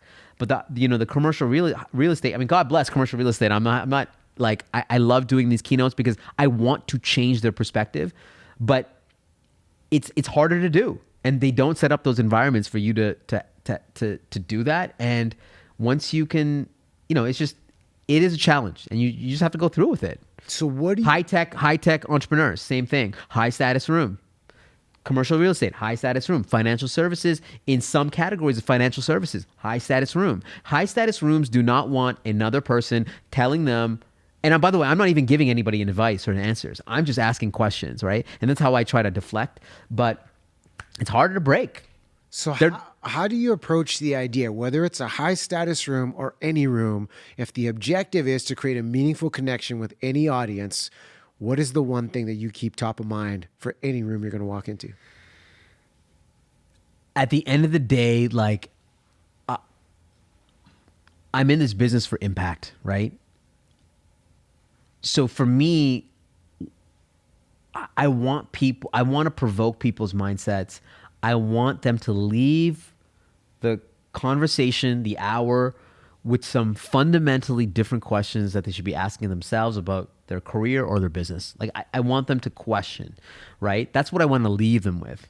Now, in order for me to leave them there, I have to be able to be vulnerable enough on stage. And in what I try to do in those high status rooms, I actually do this with every room. At the beginning, in the first 5 minutes, and I do this throughout the presentation, is that I try to like I try to lower my status at the beginning. Like I try to talk about something that I failed at or something that I was made fun of, or just like I try to, because they read your bio, right? You're literally on a stage. You're literally high status already. And so what I'm trying to do is say, guys, in some sort of way that I am not like above you. Even though physically I might be on the stage, I am not above you, right? And I try to connect with them like that. I include pictures of my kids and my wife. I try to connect them that way. Just throughout, just trying to connect with stories, family, kids, personal examples, experiences, because I want them to know that I'm not here to flex on you. I'm not here to give you some sort of like groundbreaking advice is that going to change your life. I'm just trying to connect. It's like, it's funny because like you're in the business of connection. It's like, that's exactly, for 1 hour, all I'm trying to do is connect. That's it. I want to connect so that I can change your perspective. That's it. Yeah. I think about this all the time. Every room has a different temperature, has a different status, has a different expectation. And one of the things I've learned from sales groups, if you go to any mastermind on sales, they'll talk about the simple principle: show me you know me. And now when I think about the idea of taking the stage, oh yeah, that too, yeah. Stranger, in the first couple minutes, show me you know me. Yep. And connect you, like our message, to their value. Yeah. To their objective. And I notice, even if there is high status, they're looking down at their phone. They're like, yeah, who is this person? Immediately they're like, oh, he knows us. Yeah. He knows our language. Yep. And then it kind of opens it up. And then I love these things that you're talking about. Relatable themes. There's family. There's struggle. There's conflict. There's triumph. Connecting to the narratives that we all connect to. You're actually mentioning, like, I think it's 90% of it. It's actually doing the work beforehand. Yeah. To be able to connect, to bring in their voice, to bring in their stories, to bring in their examples, which is like what I try super hard at, trying to customize it so that they will, they'll know that I put in the work. We just did a keynote where we literally did like a 3-minute documentary on like beef innovation. Literally went to a feedlot and like, was at a feedlot with these like farmers. And once you drop that, it's done. Like you can tell them anything and they'll be like, this guy put in the work. That's it.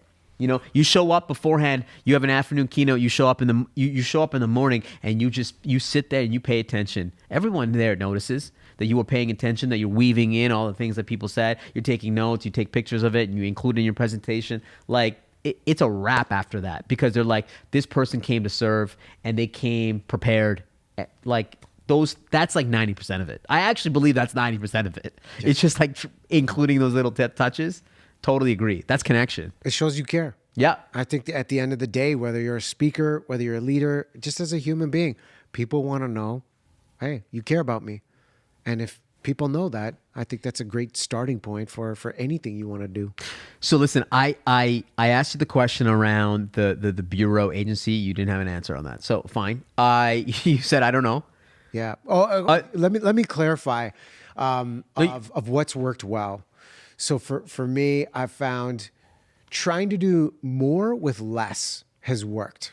So in Canada, it's one bureau for me, Speaker Spotlight. In the States, there's about 5 bureaus with deep relationships that believe in this message. That's worked. In the beginning, my ego was, I need to be listed on 20, 30 bureaus. I don't believe that's an effective way to do it because then you're just a name or a number. They want to know you are a valuable contributor. The only way you do that, I believe, is taking time to deepen the relationship. So I think doing less with more has helped along the way. And with context of what is the best way, I'm still experimenting and figuring out how to navigate. So what do you think about speaker management? I seriously considered speaker management over the past couple of years and almost went that direction. I think it's the best thing that never happened to me. Why?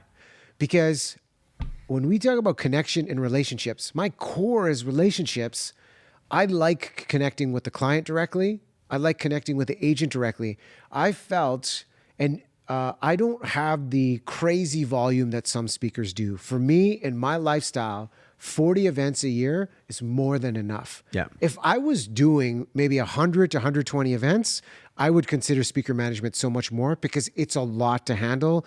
I'm taking meetings with clients. I'm taking meetings with the agents. I want to know people on a human level. Yeah. And not just be like, oh, it's a name on a contract. Oh yeah, I kind of know that person. I felt the speaker manager at the end of the day would almost create a greater divide from the connection I wanted to create with clients and agents. Right. So for me, in the I literally got off a phone with a client yesterday. Yeah. I'm like piggybacking off your coattails. She was like, Riaz was the best speaker. Like, he wanted to connect. Like, I had his number. And we just, like, I love that. Like, I'm like, I'll do that too. Don't worry. I'm like, Riaz too. I'll do that too. But yeah, so obviously clients are talking about, how incredible you are at connecting. So it makes sense. Well, thank you for saying that. And I think I know who you're talking about. She's also an amazing human being, and working with them, they were all about connecting with their clients. And there was a piece of feedback I got from a big shoe running company in America that I work with. And the event planner said to me, she's like, yeah, it was weird. We reached out and it was you that responded. And it was you on the discovery call before we even booked you. And I'm like, I'm all about human connection. Like, why would I put an intermediary in there to start? Because one of the things I want to understand is, am I the right person? Do I believe I'm the right person to serve your objective? Because sometimes if you have a speaker manager or you have an agent, they obviously want to succeed with the gigs that they can land to and hit their commissions and quotas and have success in their own realm.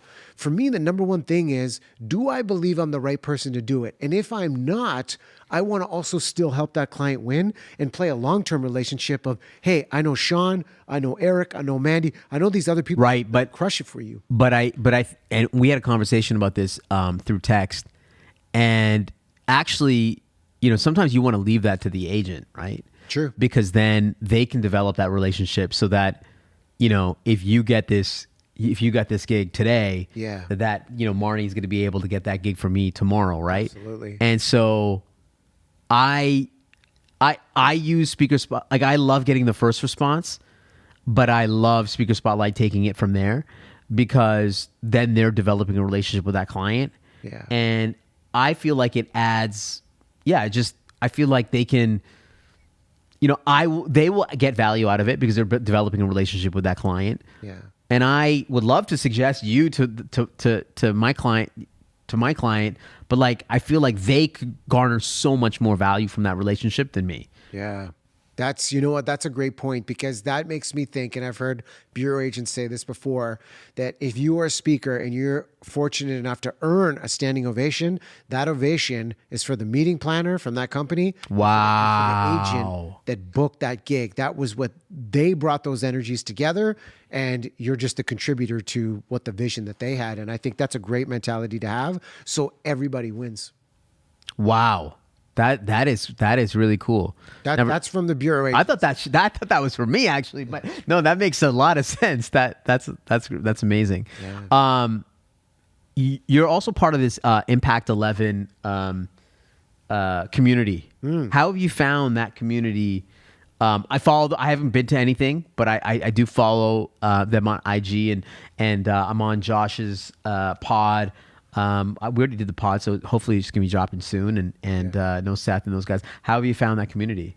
Enlightening. Enlightening. Yeah. So for those that don't know, Josh Linkner, Seth Matheson, Ryan Estes, and Peter Sheehan kind of teamed up and wanted to create a community for speakers. And being a Canadian speaker that wanted to break into the American market, I saw that as an opportunity to learn, to connect with bureau agents that show up at their events. And it's allowed a nice rapport, an authentic rapport to be built. Like, one of the things that I do at these boot camps is I'd say to the agent, hey, you want to go for a 15-minute morning walk? And let's just talk about life.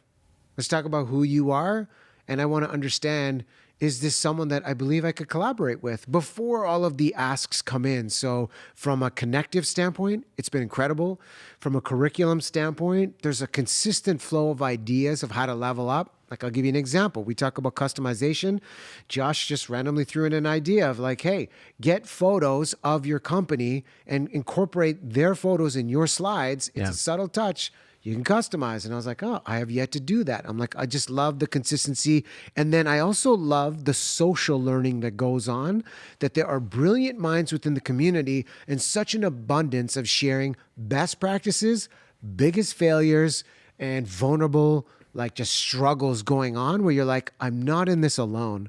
So I've appreciated the community and like the almost sub communities that have been built out of it, of people that I feel I really jive with, to continue the learning. Because to the point of beginner's mindset, that's what I went in with. And I'm always like any good coach, if they have a curriculum, you go in at a certain level and then I step away for a year. I go like once a year, every December, as a reset of how was my year? What did I learn? Love that. What could I get better at? And then what I want to, really reinforce in the year ahead. So I've found it's been a productive and valuable hub for me, and the friendships that have come out of it have been incredible. Yeah. Well, I get a ton of value like from these conversations and just jamming and just learning from others. And I don't really have a community. And actually, living in Edmonton, I think there's one speaker that I know here, two now. I know two. Yeah. But yeah, it's not a big community, so I don't get to jam too often with folks, and so it's great. And also, I want to drive inspiration from people that are, comedians or rock stars, or just like, I just find so much inspiration in seeing how they move and the conversations that they're having, because, I feel like we can elevate this profession to be more powerful than it actually is. Yeah.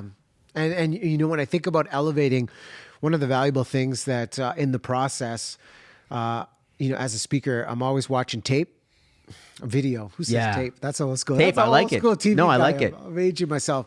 But providing that footage to people I trust. So maybe it's someone within Impact 11. Nick Morgan from Public Words. He's got a hub and he watches stuff and beats me up in a good way about it.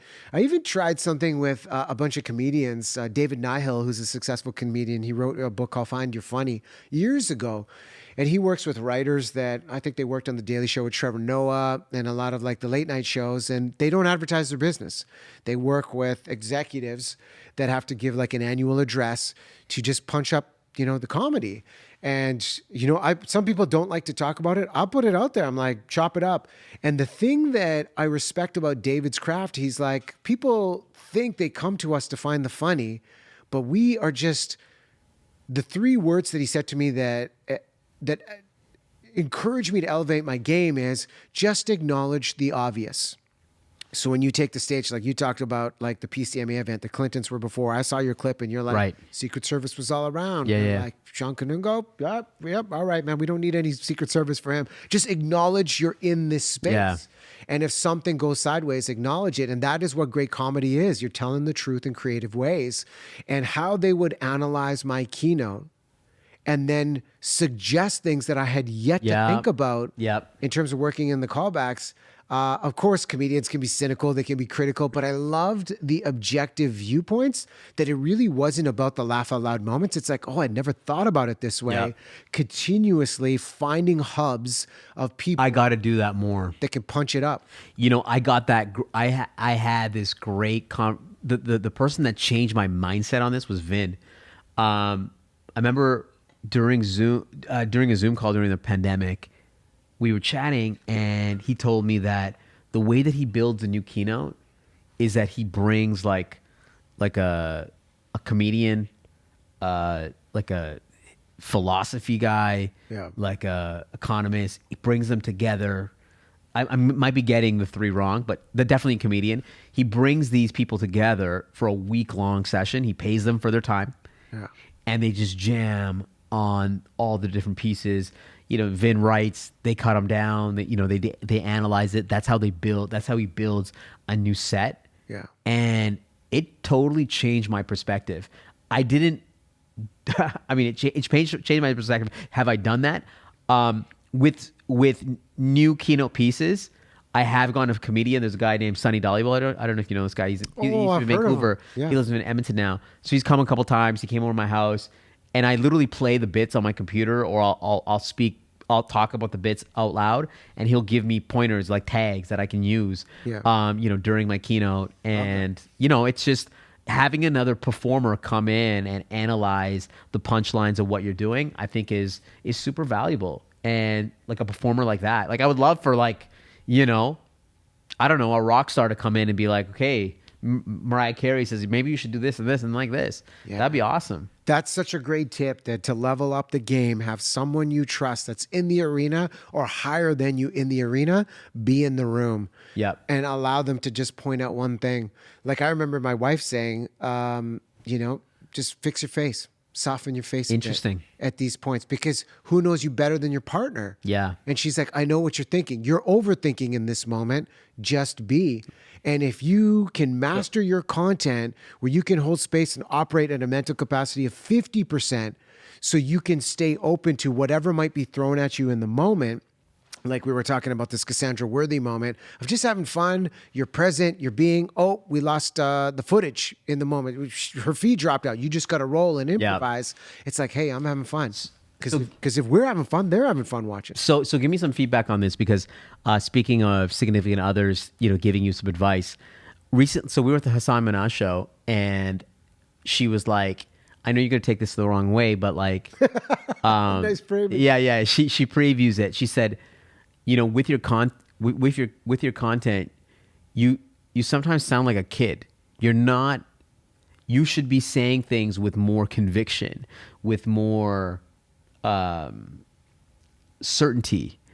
And I took that advice. I take all advice. I took that advice. I said, okay, I'll think about it.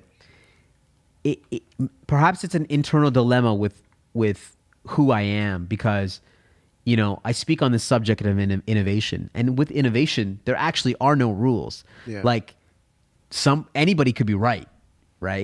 And if I am coming from a place of pure conviction or certainty, that I really, really know what I'm saying is true to the core, then I feel like it will do an injustice to, I don't know, I feel like it won't be as organic or natural. And so here I am, my wife is telling me this information where she's like, if you want to be bigger, if you want more influence, if you want a bigger audience, then you shouldn't sound like a kid. Like you should sound like you have more conviction. And as a communication expert, give me some advice. What did you think when she said that? I still think about it, because there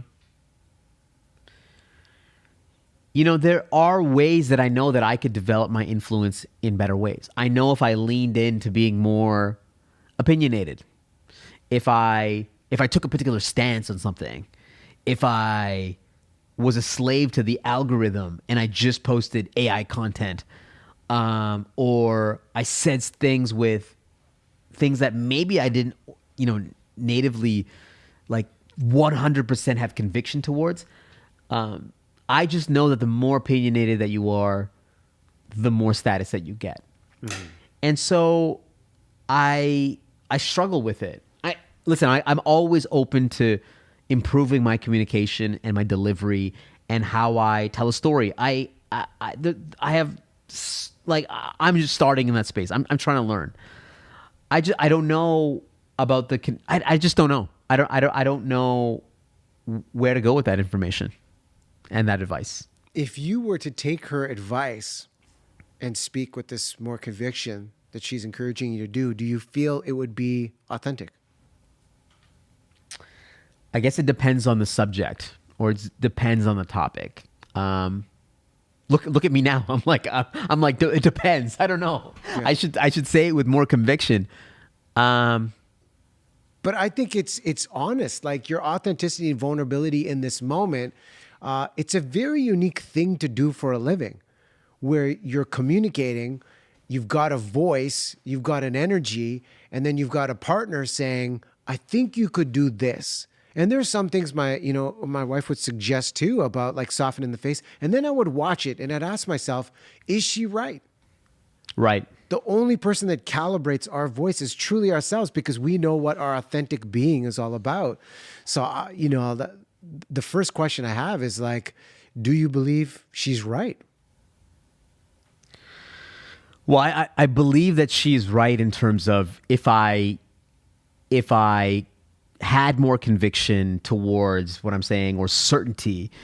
She mentioned Gary Vee. Like, Gary Vee says things with like, he comes out with authority on those particular topics. I think sounding less of a kid is a great, maybe you shouldn't sound like more of a, and the thing with me is like, I am somebody, and this is something that I've always struggled with, which is I am somebody that I love hip hop. I love culture. I love being in the culture. I love just talking about things that are happening yesterday or today. I love talking about things that are a lot younger than I am, right? Like Neve and I were in a pod, and we talk about TikToks and Bryce Hall and Emma Chamberlain and Tate McRae. A lot of people would like watch my content. What am I missing? You know what I mean? Like, a lot of people will watch my content and be like, "How old is this person?" Yeah. Because I just I new hip hop artists. Like, I love what's happened. I love being in the know of what's popping, right? And yet, when I do my keynotes, I am bringing myself, but I'm not bringing everything to the dance, right? It's not like my book. When my book was a completely separate entity where I was able to bring in hip hop and the NBA and things that are in the culture, because I felt like it was something that I was not getting paid for. Yeah. But I feel like when I do a keynote, for example, I don't think a client would, first of all, connecting with people with those references is not going to work. But I don't know what I'm saying here. I'm just saying that there is a side of me that is very kiddish, right? It's very youthful. I love to know and talk about what's in the culture, but that's not necessarily like my audience. You know what I mean? Mm-hmm. I don't know. Listening to all this makes me even reflect on the exercise of asking myself and ourselves, for anybody watching, who are we? Like, if you were to define like 3 to 5 words to describe who you believe you are, and 5 words to describe what's the impact you want to deliver if you have a message that you want to share with the world, and then identify, is there a gap? And if there is a gap, what can you do to shift things in an authentic way? Because if you were to do all of these things of speaking with conviction, would you lose a sense of that playfulness? To me, when I watch you, I see flow state. I'm like, here's a guy that's enjoying the process. He's having fun. He's being who he is. 100%. I respect that. And I think the trap could be of it almost getting too intense, too serious. You're like, oh, but where's the playful Shawn? I like the playful Shawn. Yeah. He's making me, I'm smiling while I'm learning. Like, that's a gift too. So I think, I guess the answer is always just lean into your authenticity, right? Yeah. Not losing that authenticity. I think that is the number one differentiator, not only as a speaker, but as a leader, is anything we want to do. Like, I will trust you if I'm like, that's who you are. And that may alienate some people, but you're like, he is so comfortable. Having the courage to be yourself is probably one of the most important skills we could have. Yeah. No, I appreciate that. That's good advice. I'm amazed you're able to do this with 3 kids. We have 1 child, and I say to my wife is like a superhero who does it all when I'm on the road. That's why I cap it at 40 events a year. And she was with me. Last year, she's like, let it go. Let it fly. Do what you need to do to crack into the American market, which has been a challenge. It's still a work in progress of growing it. But when I got to the point where I realized it's not about volume, it's about having a target in my mind of how many sustains health and wellness at home.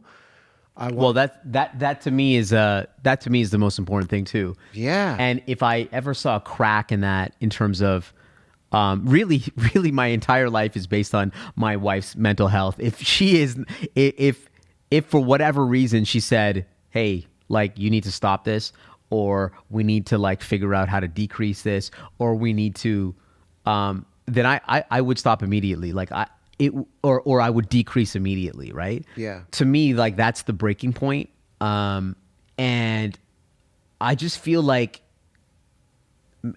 I don't know, maybe this is something that I'm struggling with, which is I feel like I'm in this moment.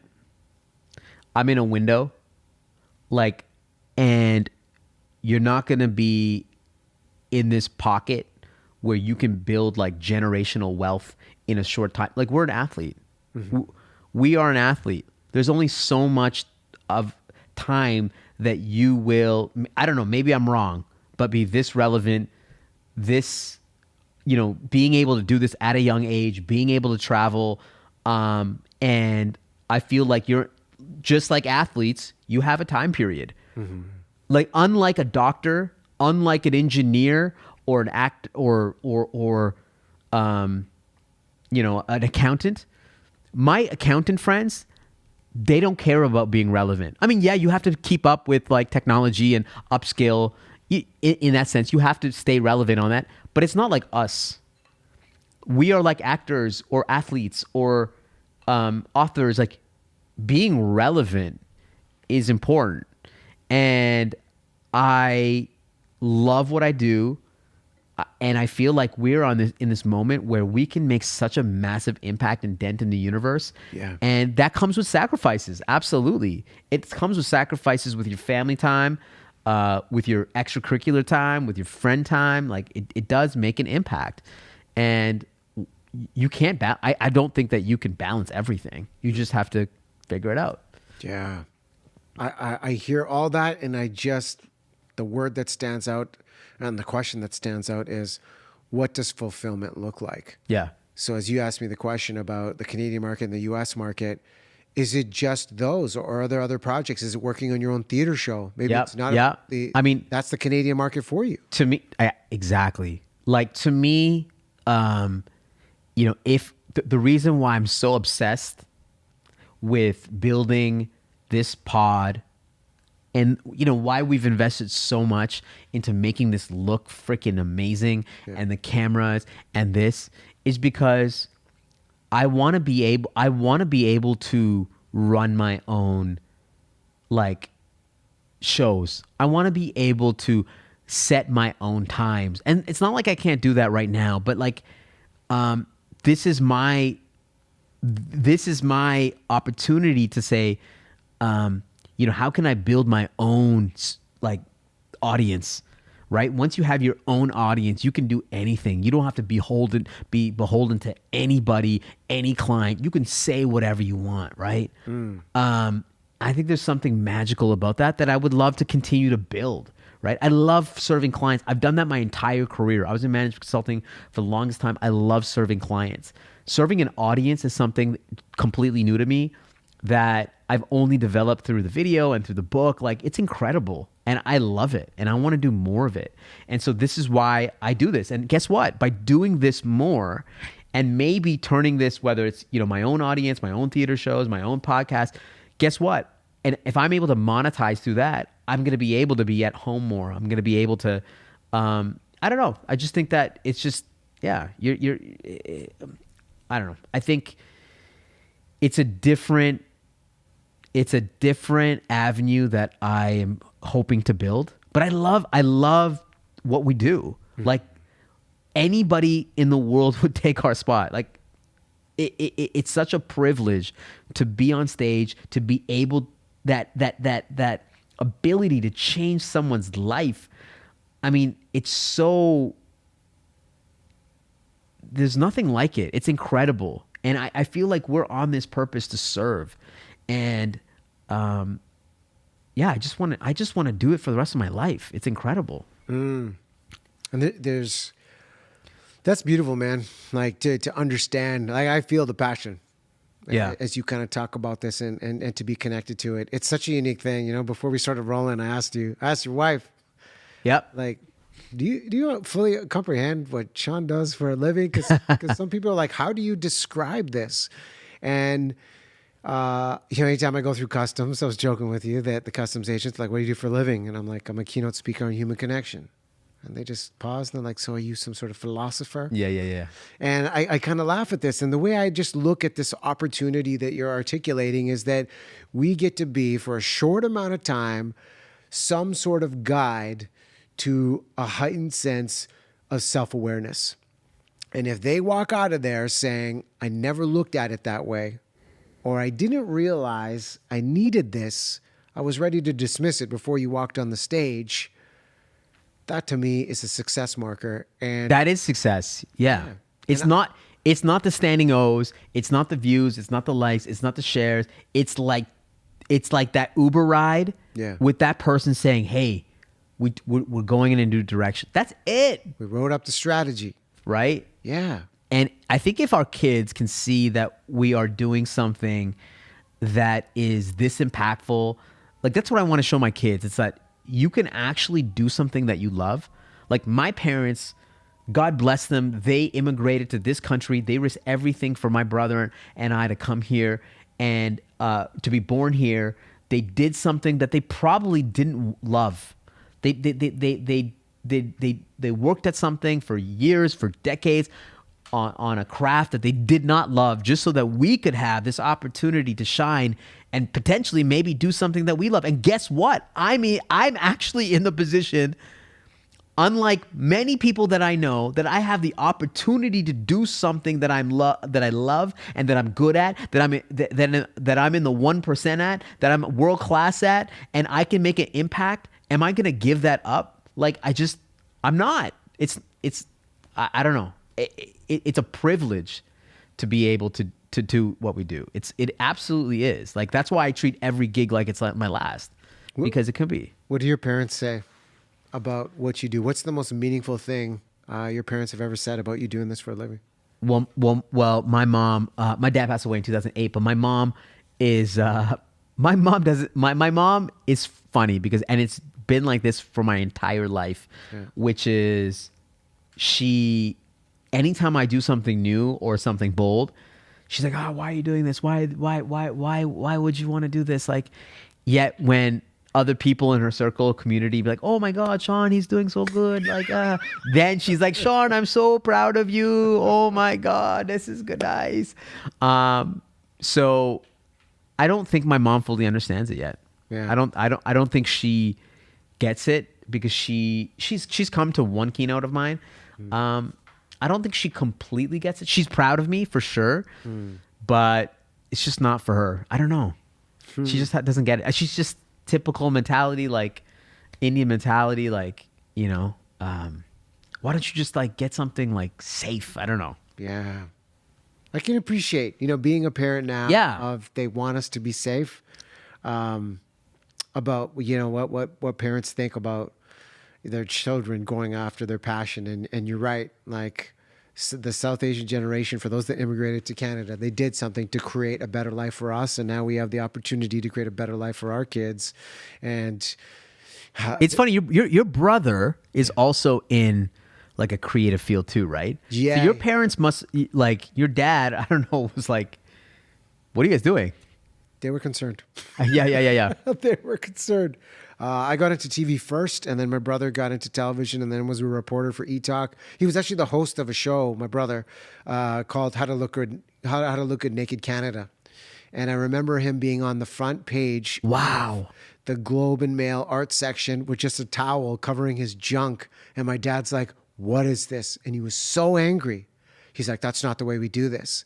And it was it's one of the most fascinating conversations I had with my dad of what is making you like hold this like strong emotional reaction? Like, why so angry? Because on the flip side of this, your son is on the cover of the Globe and Mail art section. Like, this is an accomplishment. Yep.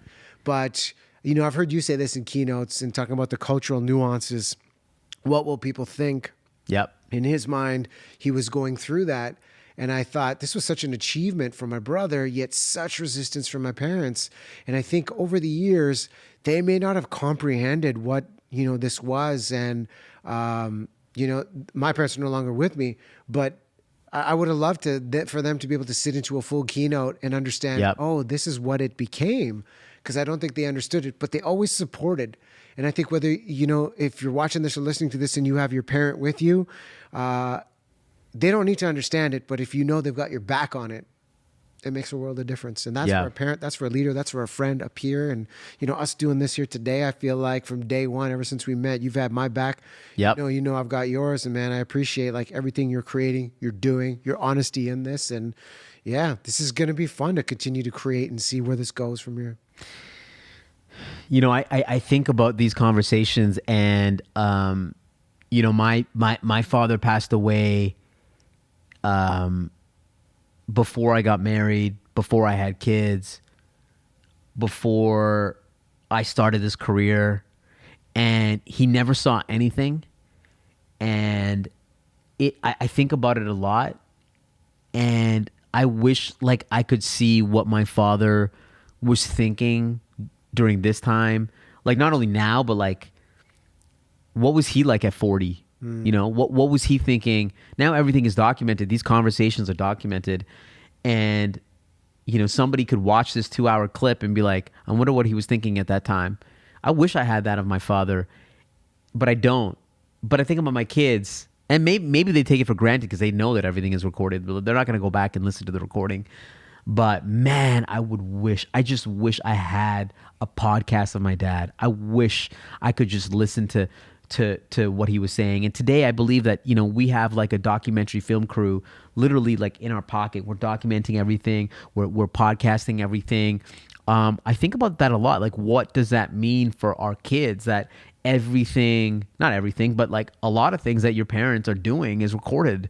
And man, I actually find that incredibly motivating. The fact that this conversation is getting recorded, that my kids are going to look at this and be like, this is what this guy said, that my old man said now in 2024.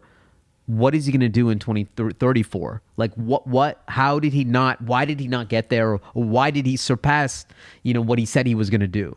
Right? It's like they can go back in history, and they'll probably be the only ones to go back and do that because they'll be with their therapist and be like, why do you think like this?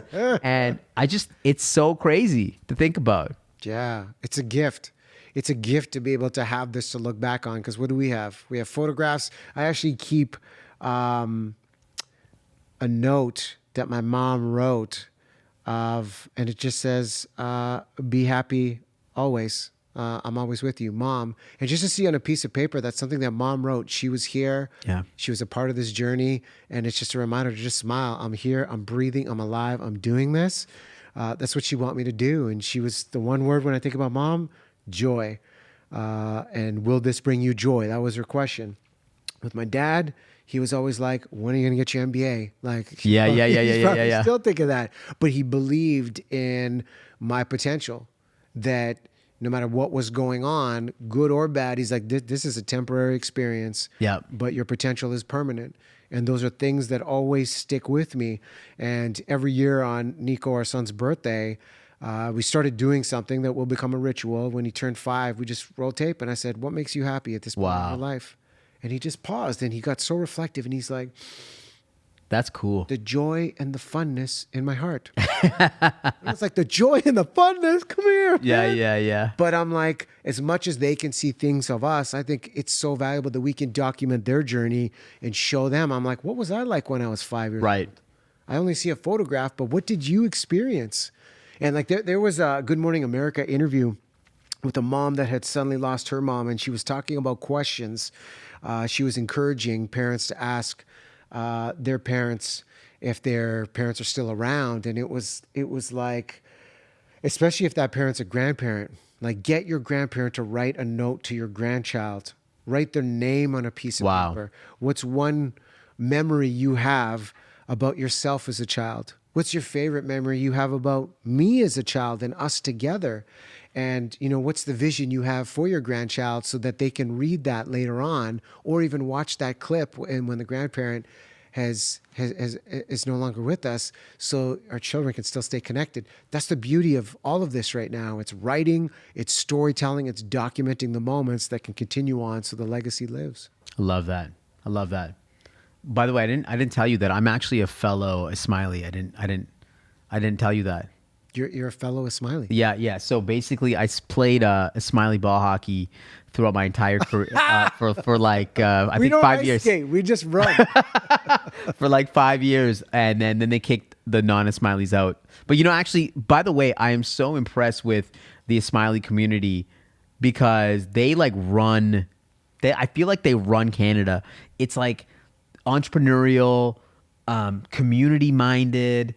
It's a community unlike any other, and I'm embarrassed that us Hindus we haven't been able to figure out that level of organization and camaraderie and like financial, like I don't know, they just everything is intertwined. The Smileys they're like the Jewish people of like Western Canada. I think Canada because the Jewish people they're incredible at building community, at building each other up as well. Like I feel like the Smileys do a great job at that too.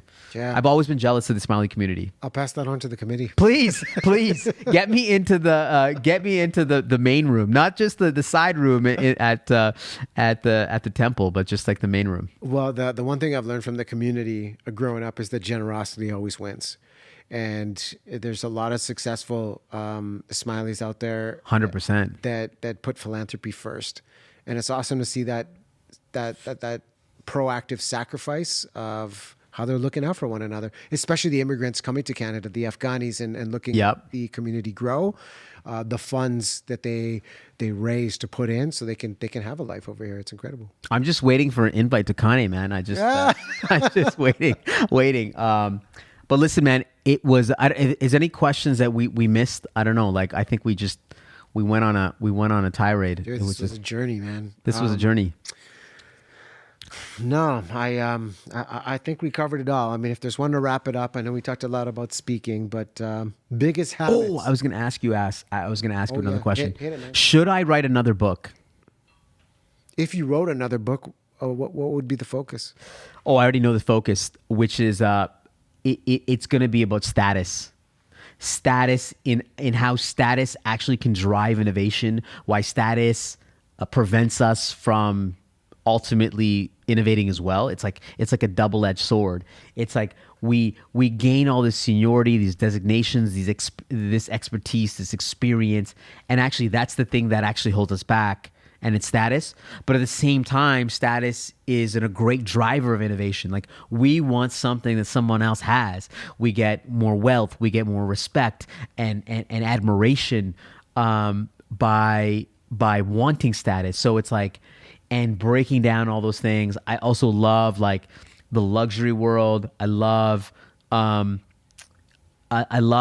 status can be an amazing recruitment tool. So it just can be used in so many different ways. So it would be on status, but is it going to give me any value in terms of, I mean, as you know, it's a lot of work to write a book.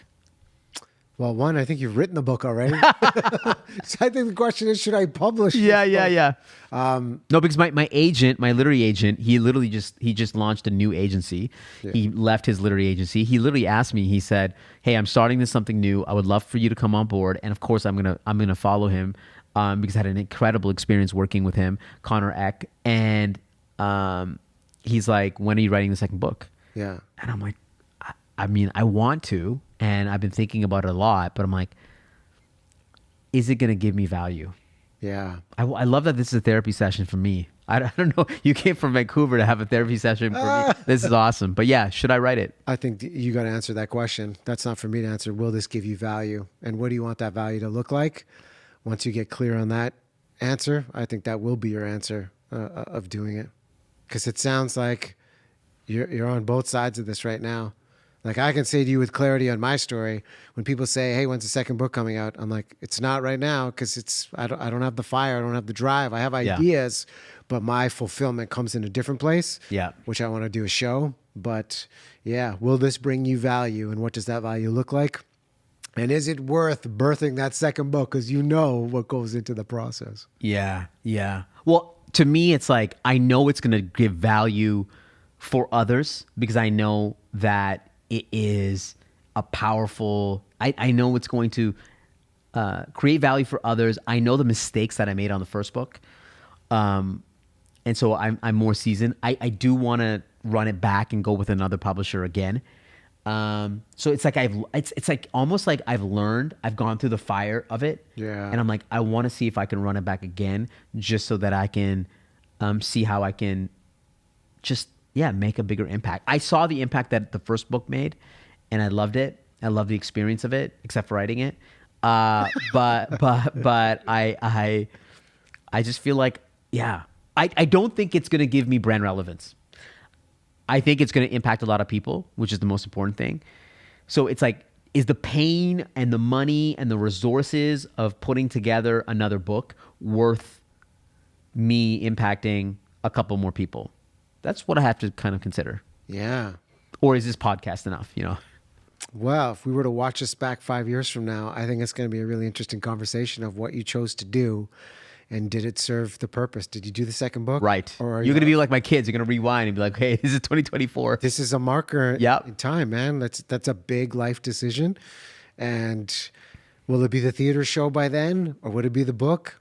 Yeah, I'm going to be following along. I'm going to be seeing what you're doing. So, well, I appreciate it, man. Listen, this was an incredible conversation. Where can people find you? Social, wherever. Where do you want people to find you? Just riazmeghji.com. Okay, well, everything lives there. Well, I really appreciate you guys coming on. If you've gotten this far in this conversation, incredible conversation. Go get a drink if you made go it. Get a drink. How long was this? Rate, review, subscribe, whatever you got to do. Thank you so much for coming through. Hey, man, thanks for having me.